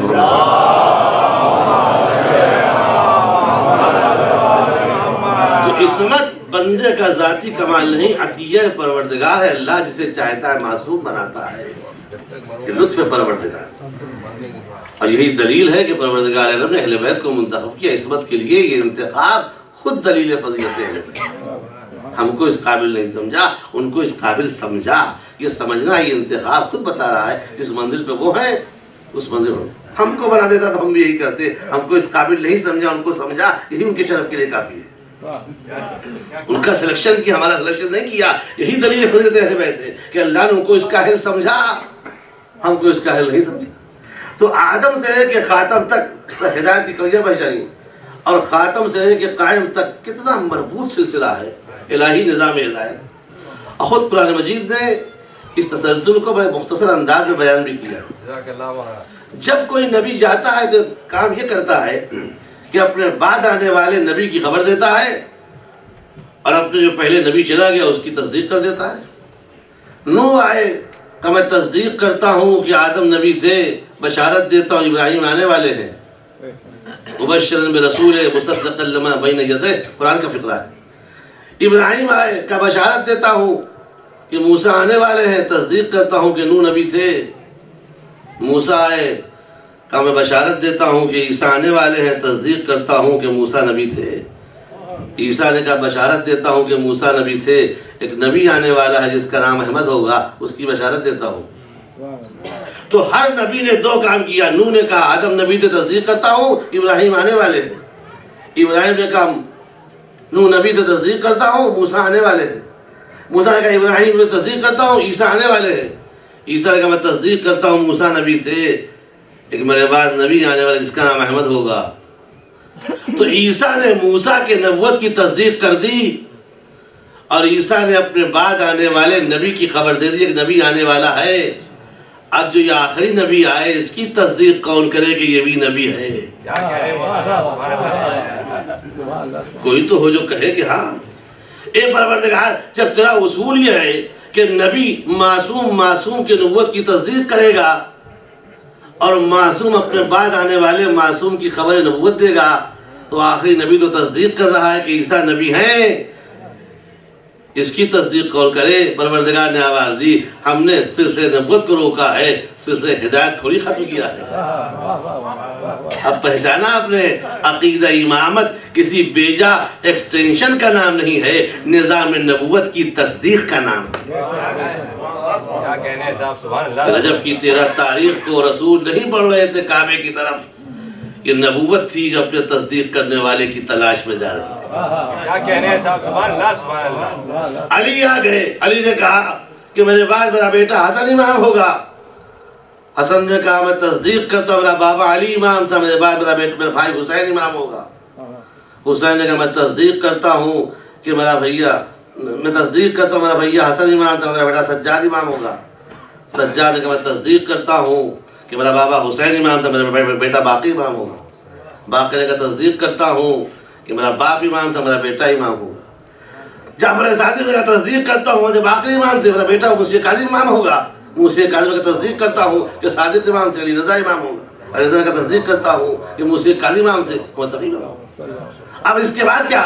نویں امام نے کہا کہ میں تصدیق کرتا ہوں کہ 8ویں امام تھے، علی نقی امام ہوں گے. علی نے کہا میں تصدیق کرتا ہوں تقی امام تھے، میرا بیٹا حسن عسکری کہ میں تصدیق کرتا ہوں علی نقی امام تھے، میرا بیٹا مہدی امام ہوگا.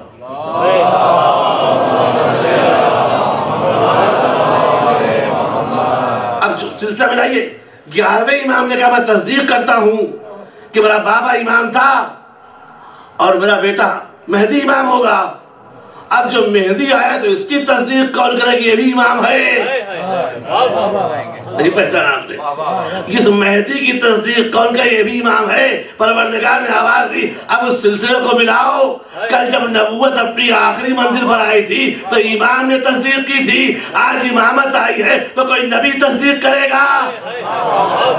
اسی دن کے لیے عیسیٰ کو بچا کے رکھا ہے. جب مصلی بچھائے گا تو عیسیٰ نماز پڑھ کے بتائیں گے عصمت مریم کا وارث کون ہے اور عصمت زہرا کا وارث کون ہے. سوال پڑھیں محمد والے.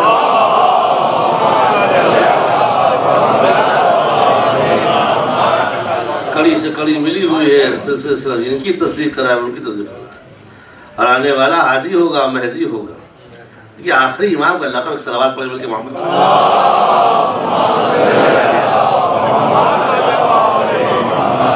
آپ کا نام مہدی، نام محمد مہدی، لقب ہادی اور مہدی دونوں ہے آپ. لیکن دونوں بڑا لطیف سا فرق پایا جاتا ہے. ہادی کہتے ہیں ہدایت لینے والے کو، ہادی کہتے ہیں ہدایت دینے والے کو، مہدی کہتے ہیں ہدایت لینے والے کو. امام کے القاب کا امتیاز یہ ہے چونکہ ہماری ذمہ داری ہے کہ ہم اپنے آخری امام کے دور میں زندگی گزار رہے ہیں، لہذا امام کے حیات کے ہر گوشے سے واقف ہوں. ایک صلوات پڑھیں محمد والے.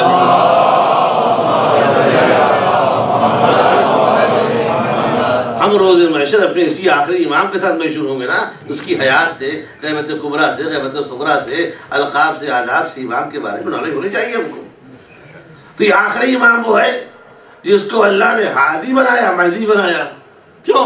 اس لیے شاید وجہ یہ ہو کہ چونکہ یہ وہ ہے جس کے بارے میں رسول نے کہا کما مولید ظلم و جورا، ظلم و جور سے بھری ہوئی دنیا کو عدل و انصاف سے بھر دے گا۔ جب یہ حدیث پڑھی جاتی ہے تو نئی فکر کے لوگ، ٹیکنالوجی کے ماہر لوگ کہتے تھا پرانی تلوار لے کے وہ آئیں گے، کیا کریں گے اس زمانے میں؟ کیا کہنے ہیں، بڑی پرانی تلوار ہے، یہ کیمیکل کا زمانہ ہے اور بم کا زمانہ ہے اور میزائل کا زمانہ ہے۔ ارے جانے دیجئے آپ، ایک غلام نے فتویٰ دے دیا تھا رشدی کے خلاف تو واجب القتل ہے، تو ابھی تک منہ چھپائے پھر رہا۔ کیا کہہ رہے ہیں؟ جو لندن ٹائمز میں اس کا انٹرویو چھپا تھا اس پہ یہی بات اس نے کہی تھی کہ ہم تو اسی دن مر گئے جس دن رہبر انقلاب نے ہمارے خلاف فتویٰ دے دیا تھا، ڈر لگتا ہے کہ کوئی مار نہ دے۔ ارے بھائی فتویٰ دینے والا تو چلا گیا، اب تو ڈر رہے ہو؟ کہ اس فتوے کی حیبت یہ کہ آج تک خوف لگ رہا ہے۔ اب پہچانو جب غلام کے فتوے کی حیبت ہے تو امام کی ذوالفقار کا اثر کیا ہے؟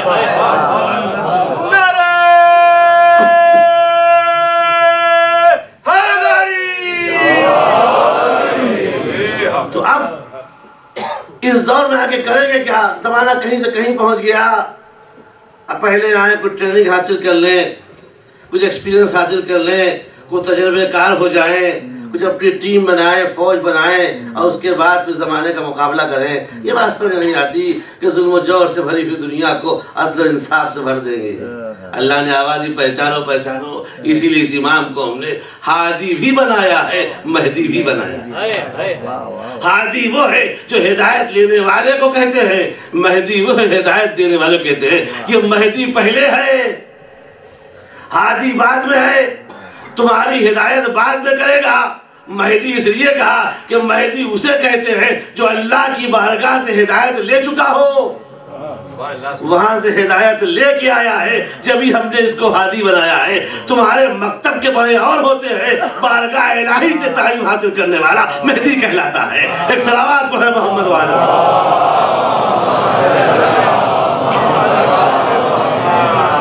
اور خالی یہی نہیں ہے، ہم کو سرفراز بھائی اجازت دے دی ہے کہ وقت پورا کیجیے گا، میں وقت پورا کروں گا، ایک مطلب مل کے سلوات بھیجیں محمد والے۔ دیکھیے سلوات کے نام پہ آپ لوگ تکلف نہ برتیے، سب مل کے سلوات بھیجیں محمد والے۔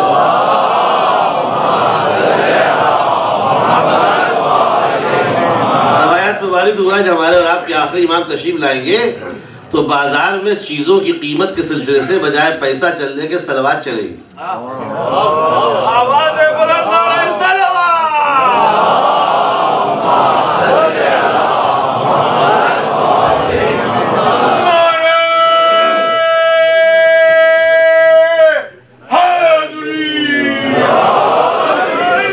مثلا آپ کسی کی دکان پہ پہنچ گئے کہ بھائی یہ سامان کتنے کا ہے؟ کوئی علی کا چاہنے والا تھا، علی بتاؤ یہ لیپ ٹاپ کتنے کا ہے؟ کہا ہے تو $500 کا، مگر آپ اہل بیت کے چاہنے والے ہیں، 100 مرتبہ سلوات پڑھی ہوئی لے جائیے۔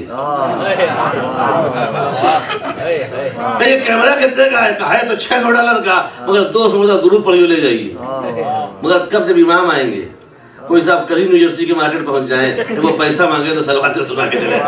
ایک سلوات پڑھیں محمد والے۔ بس عصمت کی آخری صفت بات تمام ہو رہی ہے۔ تو عصمت یہ پورا گھرانہ اہل بیت کا سب معصوم۔ اور جملہ نہ بھولیے گا، ہمارے یہاں جب کوئی کسی کا وارث ہوتا ہے تو وہ مال کا وارث ہوتا ہے، کمال کا وارث نہیں ہوتا۔ باپ ڈاکٹر تھا، ہو سکتا ہے بیٹا مولوی نکل جائے، باپ پروفیسر تھا، ہوتا ہے بیٹا بزنس مین نکل جائے، مگر جائیداد جو چھوڑ کے جائے گا وہ ضرور ملے گی اس کو۔ انجینئر باپ کا بیٹا ہوتا ہے انجینئر نہ ہو، میڈیکل سائنس پڑھنے والے باپ کا بیٹا شاید ڈاکٹر نہ ہو، یعنی مال کا وارث تو ضرور ہوگا۔ وہ ڈاکٹر تھے، یہ پروفیسر ہیں، وہ کاروباری تھے، بزنس مین، یہ عالم دین ہے۔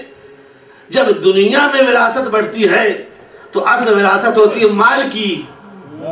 بہت دور کی بات ہے کہ باپ بھی عالم بیٹا بھی عالم، باپ بھی صاحب کمال بیٹا بھی صاحب کمال، ایک ہی رہیں گے کوئی کچھ لوگ ہوں، لیکن طے یہ ہے کہ جو مال چھوڑ کے جائے گا اس مال کا وارث وہ بچہ ضرور ہوگا. تو ایک جملہ کہوں اس کے معنی اس میں تو اختلاف ہے کہ اولاد کمال کی وارث ہے کہ نہیں ہے، اور اس میں کوئی اختلاف نہیں ہے کہ اولاد مال کی وارث ہے کہ نہیں ہے. ارے کہاں ہے آپ؟ کمال کا وارث بیٹا ہے کہ نہیں، ہوتا نہ ہو، اس کی لائن دوسری ہو، اس کا منصب دوسرا ہو، مگر جو مال چھوڑ کے جائے گا اس کی وارث اولاد ضرور ہوگی. کمال کی وراثت میں بحث ہو سکتی ہے، مال کی میراث میں بحث نہیں ہو سکتی. ارے فاطمہ جو مال مانگ رہی تھی وہ مال ہی تو تھا. غیرت اسلامی کہاں گئی؟ تو باپ کے مال کا وارث بیٹا ہوگا مگر باپ کے کمال کا وارث ہو، یہ نہیں ہو سکتا. اب کیا مطلب؟ مگر اللہ جنہیں معصوم بنائے گا اس کی اولاد مال کی بھی وارث ہوگی، کمال کی بھی وارث ہوگی. کیا کہہ رہے ہیں صاحب، کیا کہہ رہے ہیں؟ اس لیے آپ دیکھتے ہیں جب کوئی انسان باکمال ہوتا ہے تو اس کو ٹائٹل سے پکارتے ہیں. ارے صاحب بہترین شاعر ہیں آپ، بہترین ادیب ہیں آپ، بہترین خطیب ہیں آپ. یہ کمال کب ملا اس کو؟ جب اس نے کمال سیکھا، خطابت کی تو خطیب ہو گئے، فن عروض سیکھا، شاعری سیکھی، شاعر ہو گئے، انجینئرنگ پڑھی انجینئر ہو گئے، میڈیکل سائنس پڑھی ڈاکٹر ہو گئے. جب کمال سیکھا تو اس لقب سے پکارے گئے. کیا جس دن ڈاکٹر صاحب پیدا ہوئے تھے اس دن لوگوں نے کہا ڈاکٹر صاحب کی ماں مبارک ہو، آپ کا بیٹا ڈاکٹر ہے؟ نہیں، اور جانے دیجیے. جس دن جوش پیدا ہوئے کیا لوگوں نے جوش کی ماں کو تبریک دی کہ مبارک ہو تمہارا بیٹا شاعر انقلاب ہے؟ شاعر انقلاب کا لقب تو بعد میں ملا ہے. جس دن علامہ اقبال پیدا ہوئے کہ علامہ اقبال کی ماں مبارک ہو تمہارا بیٹا علامہ شاعر مشرق ہے. جب اقبال اپنے فکر و فن کو فلسفہ قرآن میں ڈھال کے پیش کریں گے تب دنیا کہے گی شاعر مشرق ہیں آپ. جب الفاظ کی گنگرج کے ساتھ جوش کا مجموعہ سامنے آئے گا تو دنیا ادب کہے گی شاعر انقلاب ہیں آپ. جب جذبات نگاری فطرت نگاری کی ترجمان بن کے بولے گی تب لوگ کہیں گے بیرنیس خدا سخن ہے آپ. تو اس کے معنی یہ ہے کہ لقب کامل کے کمال پانے کے بعد ملتا ہے. اے خدا کے رسول، آپ نے اپنے بعد جب اپنے حاضیوں کا تعارف کرایا تو نام بتا دیا، سمجھ میں آیا، مگر نام کے ساتھ لقب کا اعلان کیوں کیا؟ کہ نام علی ہوگا لقب مرتضیٰ ہوگا، نام حسن ہوگا لقب مجتبیٰ ہوگا، نام جعفر لقب صادق ہوگا. جب دنیا ان کی صداقت کو دیکھے گی تو خود ہی صادق کہے گی ابھی سے لقب کا اعلان کیوں ہو رہا ہے؟ مگر تاریخ گواہ ہے کہ رسول نے روز اول اپنے بعد سارے اماموں کا نام بھی بتایا اور لقب بتایا. اے خدا کے رسول، جب کمال سامنے آئے گا تو دنیا بعد میں لقب سے پکارے گی. کہ یہی بتانا چاہتا ہوں کہ تمہاری اولاد نہیں، یہ دین کا معصوم ذمہ دار ہے. جہاں سے نام لے کے آیا ہے وہیں سے کمال بھی لے کے آیا ہے، وہیں سے کردار بھی لے کے آیا ہے. ایک صلوات پڑھیں محمد والا.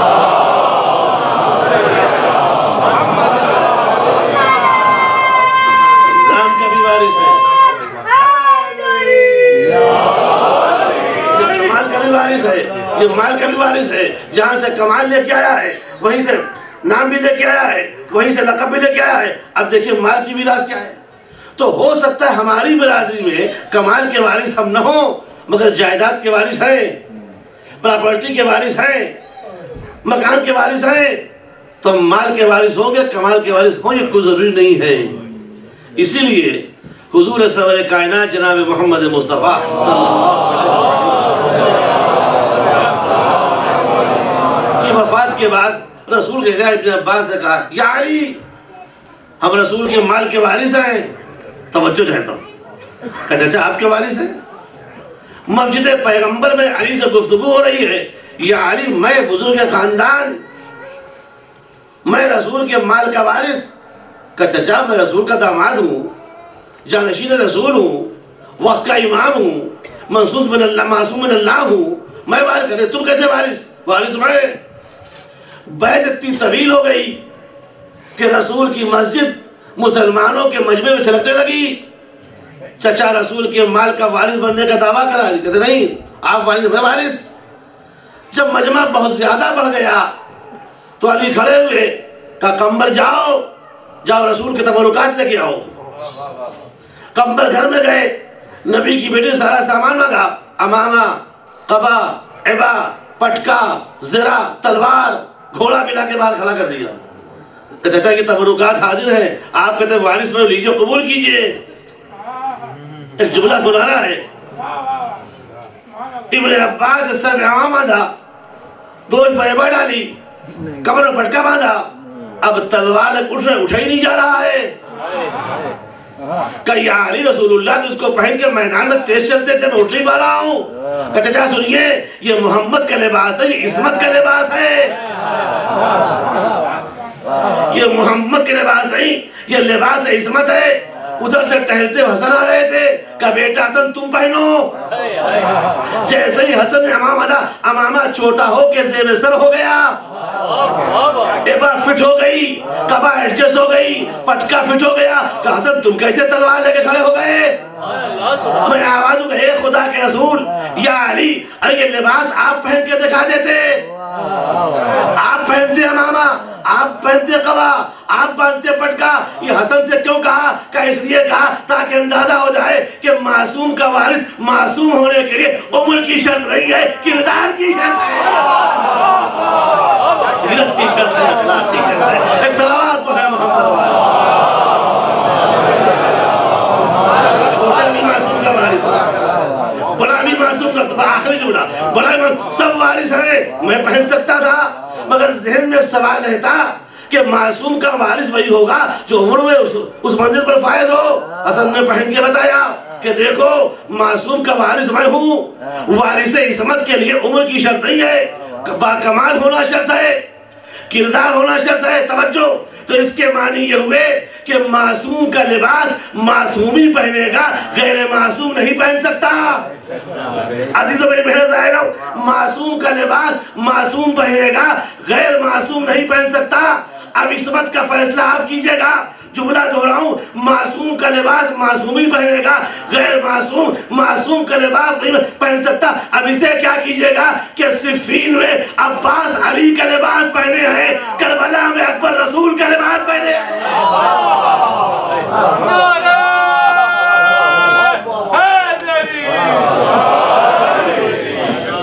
سلامت بھیجئے بہادر محمد والے.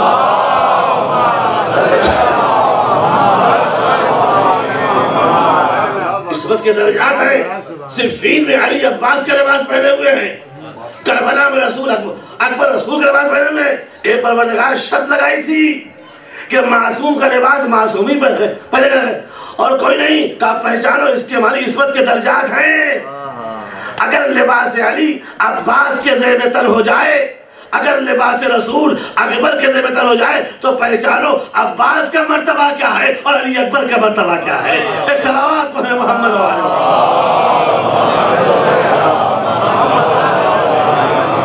تو معصوم کے مال کا بھی وارث ہوگا اور معصوم کے کمال کے وارث ہوگا, اور اللہ اسے معصوم بنائے گا. اس کی زندگی میں دھوکے سے بھی غلطی نہ ہوگی. آخری فقرہ تو یہ, وہ منزل تک آ گیا, بات تمام ہو رہی اور وقت بھی تمام ہو رہا ہے. اب ہم کیسے پہچانے کہ اللہ نے ان کو معصوم بنایا؟ صادق آل محمد امام جعفر صادق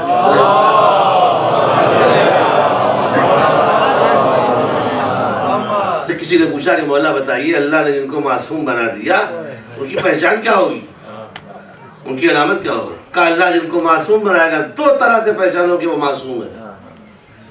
ایک تو اللہ جسے عصمت دے گا, جسے معصوم بنائے گا, اس کو کوئی نہ کوئی منصب ضرور دے گا, نبی بنائے گا, رسول بنائے گا, امام بنائے گا.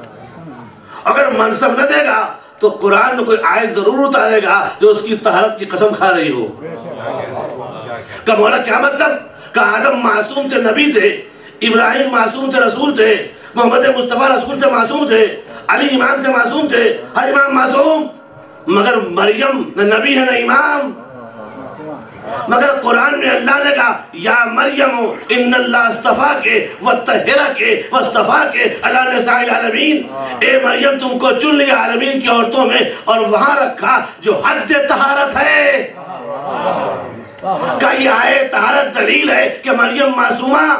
تو عصمت کو پہچاننے کا دو طریقہ, ایک طریقہ منصب نبوت سے, رسالت سے, امامت سے پہچانو کہ معصوم. دوسرا طریقہ قرآن کی آیت. اب پتا چلا کہ تطہیر کی آیت عصمت محمد کو ثابت کرنے نہیں آئی, وہاں رسالت دلیل ہے کہ محمد معصوم. عصمت علی کے واسطے امامت دلیل ہے کہ معصوم. عصمت حسین کے لیے امامت ثبوت معصوم. جب ملک نے پوچھا کون چادر کے نیچے، تو پروردگار نے مرکز زہرا کو بنایا. ہم فاطمہ تو وابوہا وبالوہا وبنوہا، تاکہ اندازہ ہو جائے کہ ان لوگوں کی عصمت کو نبوت اور امامت سے پہچانو، عصمت زہرا کو تطہیر کی مرکزیت سے پہچانو.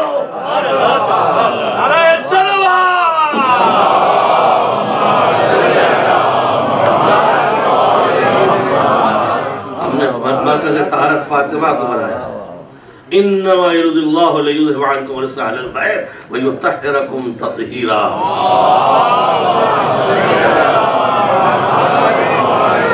آئے تطہیر عصمت زہرا کو ثابت کرنے آئی ہے، عصمت رسول کی نہیں، وہ امامت ہے، وہ نبوت ہے. اس لیے آئے طہارت عصمت مریم کو ثابت کرنے آئی، ویسے ہی آئے تطہیر عصمت زہرا کو ثابت کرنے. کیا کہنا ہے نبی کی بیٹی کا کہ کائنات کا سردار کہے میں رحمت العالمین ہوں، اور فاطمہ ہمارے واسطے رحمت ہے. جو عالمین کے واسطے رحمت وہ محمد، اور جو رحمت العالمین کے واسطے باعث رحمت اس کا نام فاطمہ ہے. اس گھرانے کی بیٹیوں کے کردار کو جواب دیں. جو عالمین کے رحمت کے واسطے باعث رحمت بن جائے وہ فاطمہ. اور علی کون؟ کعبے کی عزت علی، قرآن ہر زینت ایمان علی، زینت اسلام علی، زینت حرم علی. علی آواز دے میری بیٹی کا نام زینب ہے، باپ کی زینت. جو ایمان و اسلام زینت و علی، اور جو علی جیسے زینت کے واسطے وجہ دے اس کا نام زینب. کیا کریں گھرانے کی بیٹیوں کروا دیں. جو رحمت للعالمین کے واسطے باعث رحمت ہو جائے وہ فاطمہ، جو زینت ایمان و قرآن کے واسطے وجہ عزت بن جائے وہ زینب، اور جو نفس مطمئن کے لیے وجہ سکون بن جائے وہ سکینہ. وہ گھر مجھے اچھا نہیں لگتا جہاں میری سکینہ ہے. اجرکم اللہ. آپ متوجہ ہو گئے. خدا آپ کی آنکھوں پر رحمت نازل فرمائے، خدا آپ کی آوازوں پر رحمت نازل فرمائے. ارباب اعزاز، حسین نفس مطمئن کا نام ہے، اسے اطمینان نہیں ملتا جب تک سکینہ نہیں ہے. جو نفس مطمئن کے لیے باعث سکون ہو اس کا نام سکینہ ہے. تاریخ لکھتی ہے کہ امام حسین جناب سیدنا کتنا چاہتے تھے، کتنا عظیم. اس مجمع میں ماشاءاللہ صاحبان اولاد تشریف فرما ہے. آج انشاءاللہ بہت روئیں گے آپ، 2-3 منٹ سے زیادہ نہ پڑھوں گا، انشاءاللہ گریہ ہو جائے گا. دیکھیے ایک بات کہوں، اگر اللہ کسی کو بیٹا دے دے تو بیٹے کو زیادہ ماں چاہتی ہے، اور اللہ کسی کو بیٹی دے دے تو بیٹی کو زیادہ باپ چاہتی ہے. حالانکہ دونوں ایک ہی ماں باپ کی اولاد ہے. آپ بھی صاحب اولاد. اللہ کسی کو بیٹی دے دے تو ہر وقت باپ چاہتا ہے بیٹی میری آنکھوں کے سامنے رہے، اور اللہ کسی کو بیٹا دے دے تو ماں چاہتی ہے بیٹا ہر وقت آنکھوں کے سامنے رہے. ماں کتنا بیٹے کو چاہتی ہے اس کا ثبوت بھی اہل بیت کے گھرانے میں ہم کو ملا، اور باپ کتنا چاہتا ہے بیٹی کو اس کا ثبوت بھی یہاں ملا. ماں کتنا چاہتی ہے بیٹے کو کہ شہادت کے بعد بیٹے کی محبت کم نہ ہوئی. جب سیدہ کا جنازہ تیار ہو گیا اور سب خدا حافظ کہہ چکے تو علی نے آواز دی، اے بیٹا حسین کیا اماں کو رخصت نہ کرو گے؟ کہ اے بابا جب تک اماں خود سے نہ بلائے گی حسین آگے نہ بڑھے. تاریخ لکھتی ہے جیسے ہی فقرہ حسین نے کہا اے میرے بندے کفن ٹوٹے تو ہاتھ، اے میرے لال حسین میرے کلیجے سے لگ جا. ارباب اعزاز یہ مدینے میں دیکھا تھا، سنیے یہ مدینے میں دیکھا تھا کہ ماں کے تہ بیٹے کو چاہتی ہے اور باپ کے تہ بیٹی کو چاہتا. یہ کربلا میں دیکھا جب سکینہ چلی تو کٹی گردن سے آواز آئی، الیہ الیہ یا بنیہ، الیہ الیہ یا بنیہ، اے بیٹی سکینہ تیرا بابا ادھر گلا کٹا ہے پڑا ہوا ہے. وہاں شہادت کے بعد زہرا نے حسین کو بلا کے بتایا ماں کے دل میں بیٹے کی محبت کتنی ہے، اور شام غریبہ کے سناٹے میں کٹی گردن سے آواز دے کے حسین نے بتایا میرے دل میں بیٹی کی کتنی محبت. شام غریبہ کے سناٹے میں سکینہ پہنچ گئی، باپ کی خوشی میت سے لپٹ گئی. جب زینب پہنچی تلاش کرتی ہوئی اور جب منظر دیکھا کہے سکینہ تم تو باپ کے سینے پر سونے کی عادی تھی، اے بیٹی تجھے کیا ہو گیا؟ کہا مجھے ماں کیا کرتی؟ بابا کا پورا بدن تیروں سے چھلنی پڑا تھا۔ جب مجھے کوئی جگہ نہ ملی تو میں نے اپنا رخسار باپ کے قدموں پر رکھ دیا، اے بابا اب تو قدموں پر آپ کی بچی کا سر ہے۔ جزاکم ربکم خیر الجزا۔ ابھی شہادت سن چکے آپ، مجھے دہرانا نہیں ہے، میں تو منظر پیش کر رہا ہوں، اس کو سنیے، انشاءاللہ بہت روئیں گے آپ۔ یہی بچی کربلا سے کوفے اور کوفے سے شام تماچوں پہ تماچے کھاتی ہوئی، تازیانوں پہ تازیانے کھاتی ہوئی، باپ کے سر، اے بابا کیا محضر شہادت میں یہ بھی قبول کیا تھا؟ جب تازیانے پڑے، جب تماچے لگے، جب گوشوارے چنے، بچی پکاری، چچا عباس آپ کی سکینہ تماچے کھا رہی ہے۔ قافلہ شام پہنچ چکا، سفر کا مہینہ شروع ہو چکا، بیویاں قید خانے میں ہیں۔ ارباب اعضاء روایت کہتی ہے کہ جب شام کا وقت ہوتا تھا تو سکینہ قید خانے کے دروازے پہ آ کے کھڑی ہو جاتی تھی۔ لوہے کا دروازہ تھا جالی دار، بچی اندر کھڑی ہے اور بچی کے قریب شام کے گھر والوں کے چھوٹے چھوٹے بچے جمع ہو جاتے تھے۔ سکینہ سے پوچھتے تھے تم تو بڑی پیاری بچی ہو، بتاؤ تمہارے دامن پر دھبا کیسا ہے؟ بتاؤ تمہارے کانوں سے خون کیوں بہ رہا ہے؟ بتاؤ تمہاری پشت پر تازیانوں کے نشان کیسے ہیں؟ سکینہ آواز دیتی تھی میرا نانا بہت ملک اسلام کا بادشاہ تھا، میرا بابا کربلا میں شہید کر دیا گیا، ہم اس کے گود کے پالے، ہم کو قیدی بنا کے لایا گیا۔ شام کے بچے جمع ہوتے تھے، سکینہ کہانی سناتی تھی، اپنی داستان غم بیان کرتی تھی، بچے سنتے تھے، روتے تھے، کر پلٹ کے جاتے تھے، اے اماں ایسے شریف قیدی آئے ہیں جن کے بچے بڑے بھولے ہیں، روز بچوں کا یہ وتیرہ تھا، ایک زمانے تک بچے آتے ہیں، ایک جب بچے آئے تو کیا دیکھا، آج قید خانے کے دروازے پہ سکینہ نہیں ہے۔ بچے طلب کے گھر میں اماں داروغہ زندان سے کہہ دو کم سے کم بچی سے ملاقات تو کرا دے۔ مائیں بچوں کی انگلیاں پکڑ کے دروازہ قید خانہ پر آئی، اے داروغہ زندان، وہ بچی کہاں گئی؟ اے بچی آ، جیسے ہی آواز اسلی زہر میں آواز، اے رباب، ارے سکینہ کو بچے ڈھونڈ رہے، اے رباب سکینہ کو بچے تلاش کریں، ایوہ الغریب، اے بچوں اب سکینہ کا انتظار نہ کرنا، وہ باپ کی خدمت میں پہنچ چکی۔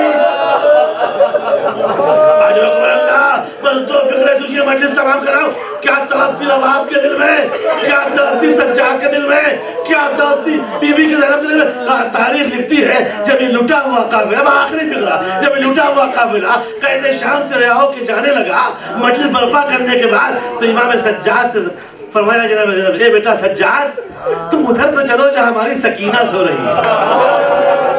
بہت لوگ یہ حضرتاروں جیسے ہی قید خانے شام آیا، زینب آگے بڑھی، آگے آگے زینب، پیچھے سجاد، قبر سکینہ پر آئی۔ پھوپھی نے اپنے کو قبر سکینہ پہ گرایا، کہے بیٹی سکینہ وطن جانے کی بڑی تمنا تھی، بیٹی قافلہ وطن جا رہا ہے۔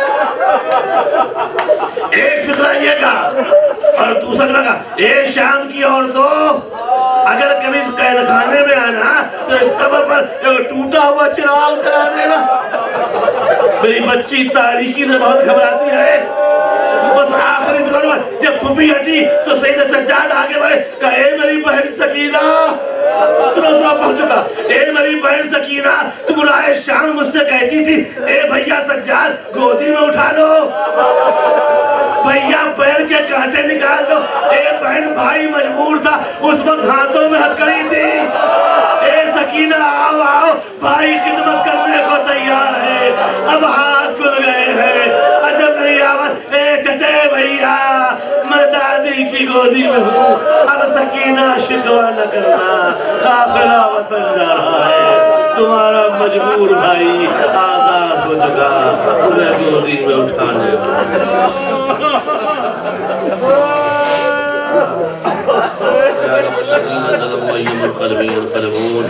اِنَّا لِلَّهِ وَإِنَّا إِلَيْهِ رَاجِعُونَ عَلَى آلِ محمد وآل محمد سے مزدمت کا واسطہ ہمارے جاسموں کو رومال زہرا میں جگہ عطا فرما، تمام حاضرین مجلس کی جان و مال و آبرو کی حفاظت فرما، ہم کو حسین کا سچا عزادار بنا، ہماری زندگیوں میں واجبات کی پابندی کا شعور پیدا فرما، علماء دین کا سایہ سروں پہ قائم رکھ، احکام دین کی پابندی کی تعلیم عطا فرما، امام زمانہ کے ظہور میں تعجیل فرما، ہم کو سچا دینی شعور عطا فرما، جو مریض ہیں بحق مریض کربلا انہیں شفاء کامل عطا فرما، جو مقروض ان قرضوں کی سبیل پیدا کرنا، جو بے اولاد ان کو صاحب اولاد بنا، جو بے روزگار ان کی روزی و برکت عطا فرما، اس فرش عزا کو باعث عزت اور باعث شفاعت قرار فرما، ہمارے کثیر گناہوں کو معاف فرما، ہمارے قلیل اعمال کو قبول فرما، جو مشتاقان حج و زیارات ان کی تمناؤں کو برما، عزائے حسین کی حفاظت فرما،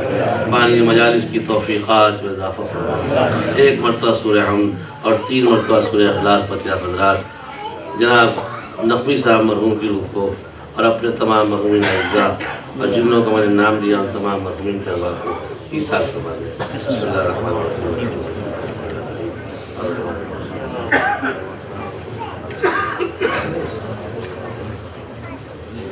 سید علی رضا رضوی میر حیدر باقری عباسی بیگم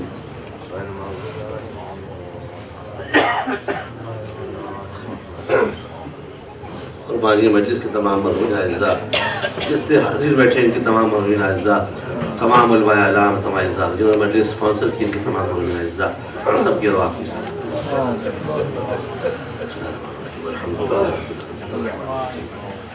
إياك نعبد وإياك نستعين اهدنا الصراط المستقيم صراط الذين أنعمت عليهم غير المغضوب عليهم ولا الضالين بسم الله الرحمن الرحيم قل هو الله أحد الله الصمد لم يلد ولم يولد ولم يكن له كفوا أحد يا رب صل على المصطفى قل هو الله أحد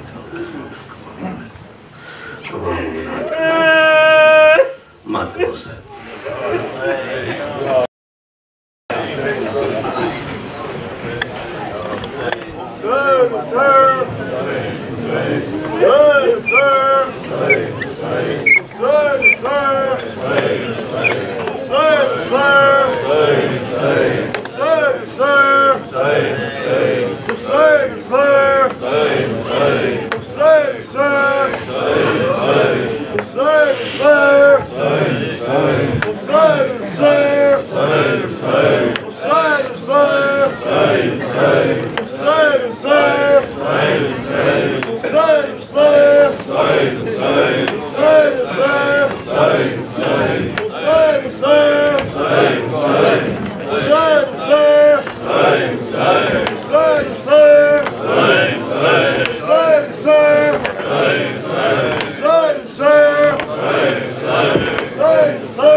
Najaf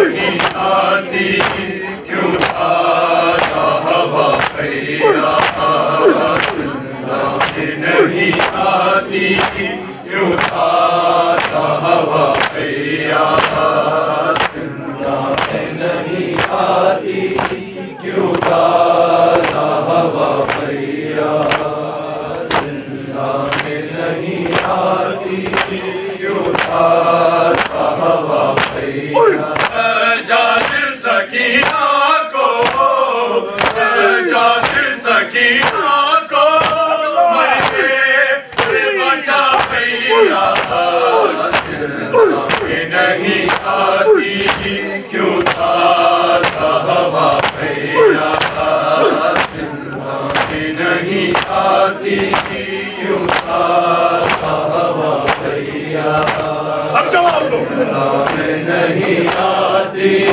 کیوں تازہ ہوا خیرات زندہ میں نہیں آتی کیوں تازہ ہوا خیرات پانی نہیں مانگوں گی بچوں کو سنبھالوں گی ان چھوٹے سے ہاتھوں سے دربار نکالوں گی ایک بات سکینہ کو ایک بات سکینہ کو تو بات بلا بھیا زندہ میں نہیں آتی کیوں تازہ ہوا خیرات زندہ میں نہیں آتی کیوں تازہ ہوا خیرات زندہ میں نہیں آتی کیوں تازہ ہوا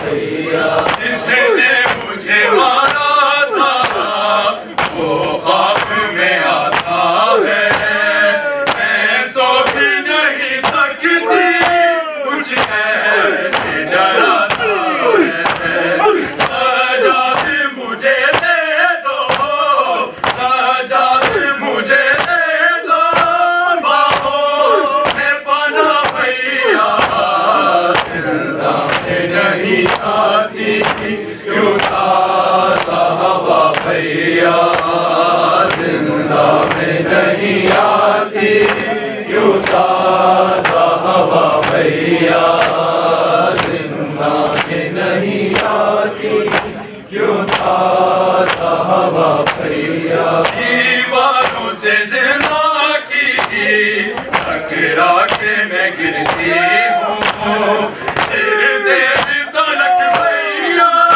لگا سے سکتی ہوں حیرت کے بستر سے حیرت کے بستر سے بہنا کو اٹھا بھیا زندہ میں نہیں آتی کیوں تازہ ہوا خیرات زندہ میں نہیں آتی کیوں تازہ ہوا خیرات زندہ میں نہیں آتی کیوں تازہ ہوا خیرات سجاد سکینہ کو سجاد سکینہ کو مرنے سے بچا بھیا زندہ میں نہیں آتی کیوں تازہ ہوا خیرات زندہ میں نہیں آتی کیوں تازہ ہوا خیرات کرتی ہے بہن بازار بابا کو نہ روکے گی اشکوں سے کبھی اپنا نہ بھگوئے گی ان گود اندھیروں سے ان گود اندھیروں سے کروا سے رہا بھیا زندہ میں نہیں آتی کیوں تازہ ہوا خیرات زندہ میں نہیں آتی کیوں تازہ ہوا خیرات زندہ میں نہیں آتی کیوں تازہ ہوا خیرات جس نے مجھے مارا تھا وہ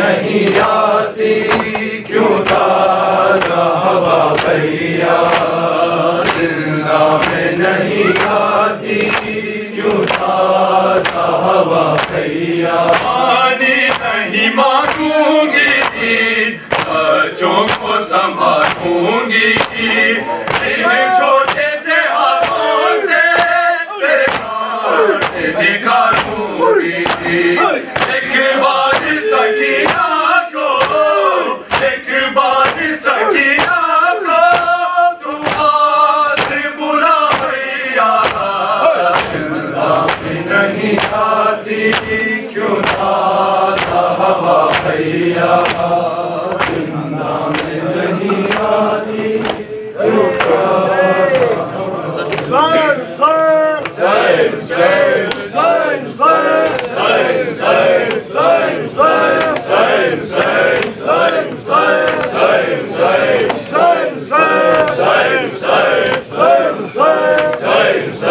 جب شام کے زندان میں ہوئی شام حرم کو ایک آن نہ راحت تھی نہ آرام حرم کو ہر بار ٹپکتا تھا لہو اشک رواں سے زندان لرزتا تھا زندان لرزتا تھا سکینہ کی فغاں سے اللہ جانے کہاں ہوئے بابا اللہ جانے کہاں ہوئے بابا اللہ جانے کہاں ہوئے بابا بابا کتنی راتیں گزر گئی بابا اللہ جانے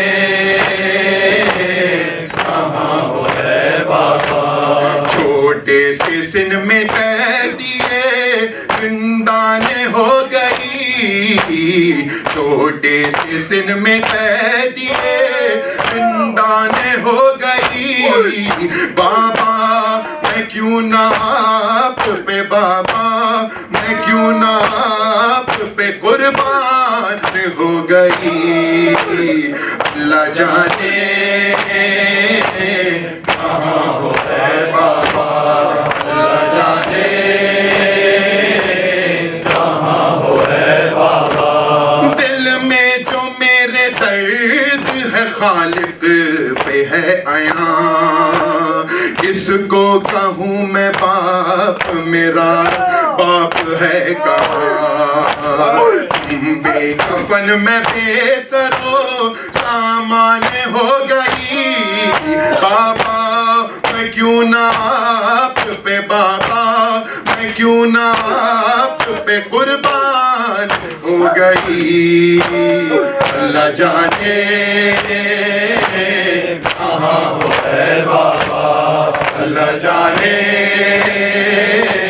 کہاں ہوئے بابا کیا کیا نہ خلق کل میں حقارت کے کہہ گئی میں بے کسی سے دیکھ کے منہ سب کا رہ گئی کرتا پھٹا ہوا میری پہچان ہو گئی بابا میں کیوں نہ آپ پہ بابا میں کیوں نہ آپ پہ قربان ہو گئی اللہ جانے کہاں ہوئے بابا اللہ جانے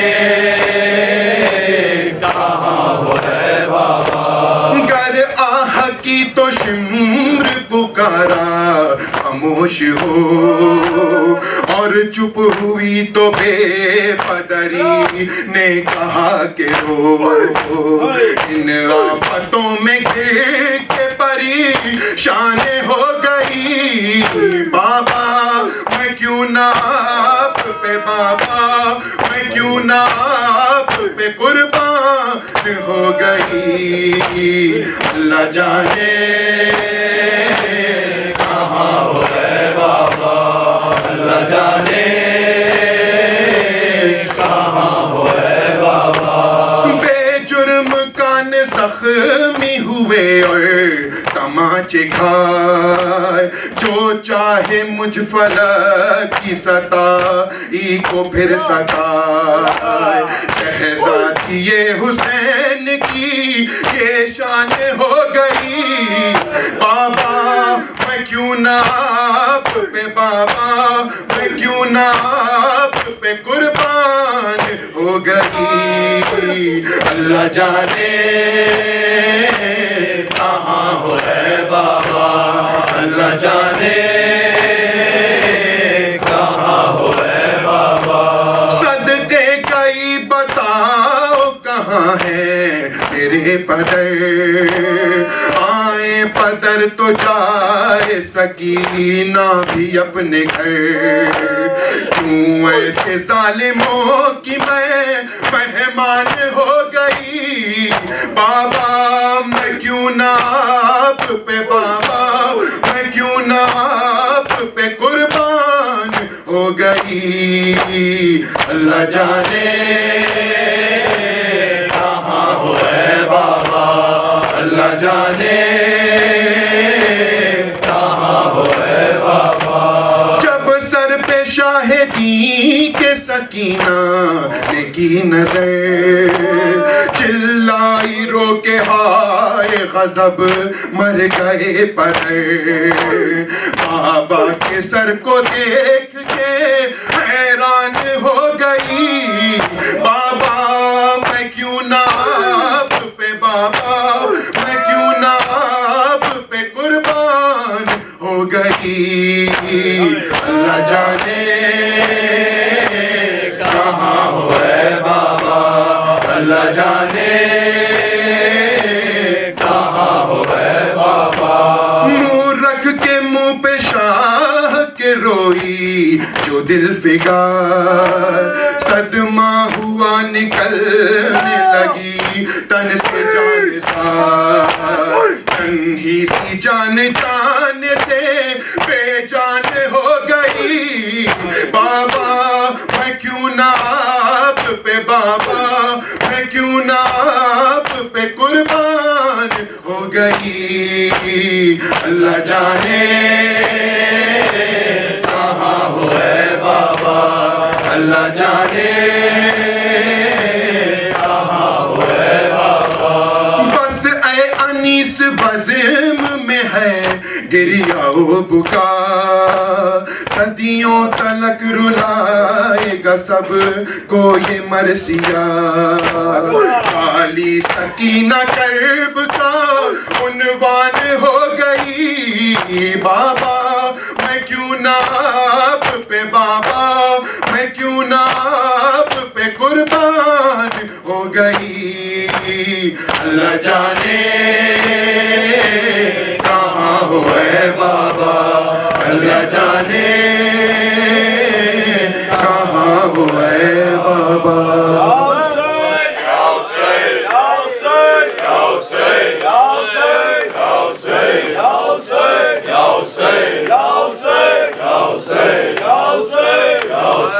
میرے مظلوم بابا مر جائے گی اب میری سکینہ. آئو میرے مظلوم بابا مر جائے گی اب میری سکینہ. کیسے سوؤں سینے پہ تیرے رنگ میں ہوا ہے پامال سینہ. آئو میرے مظلوم بابا مر جائے گی اب میری سکینہ. آئو میرے مظلوم بابا مر جائے گی اب میری سکینہ. آئو میرے مظلوم بابا مر جائے گی اب میری سکینہ. آئو میرے مظلوم بابا مر جائے گی اب میری سکینہ.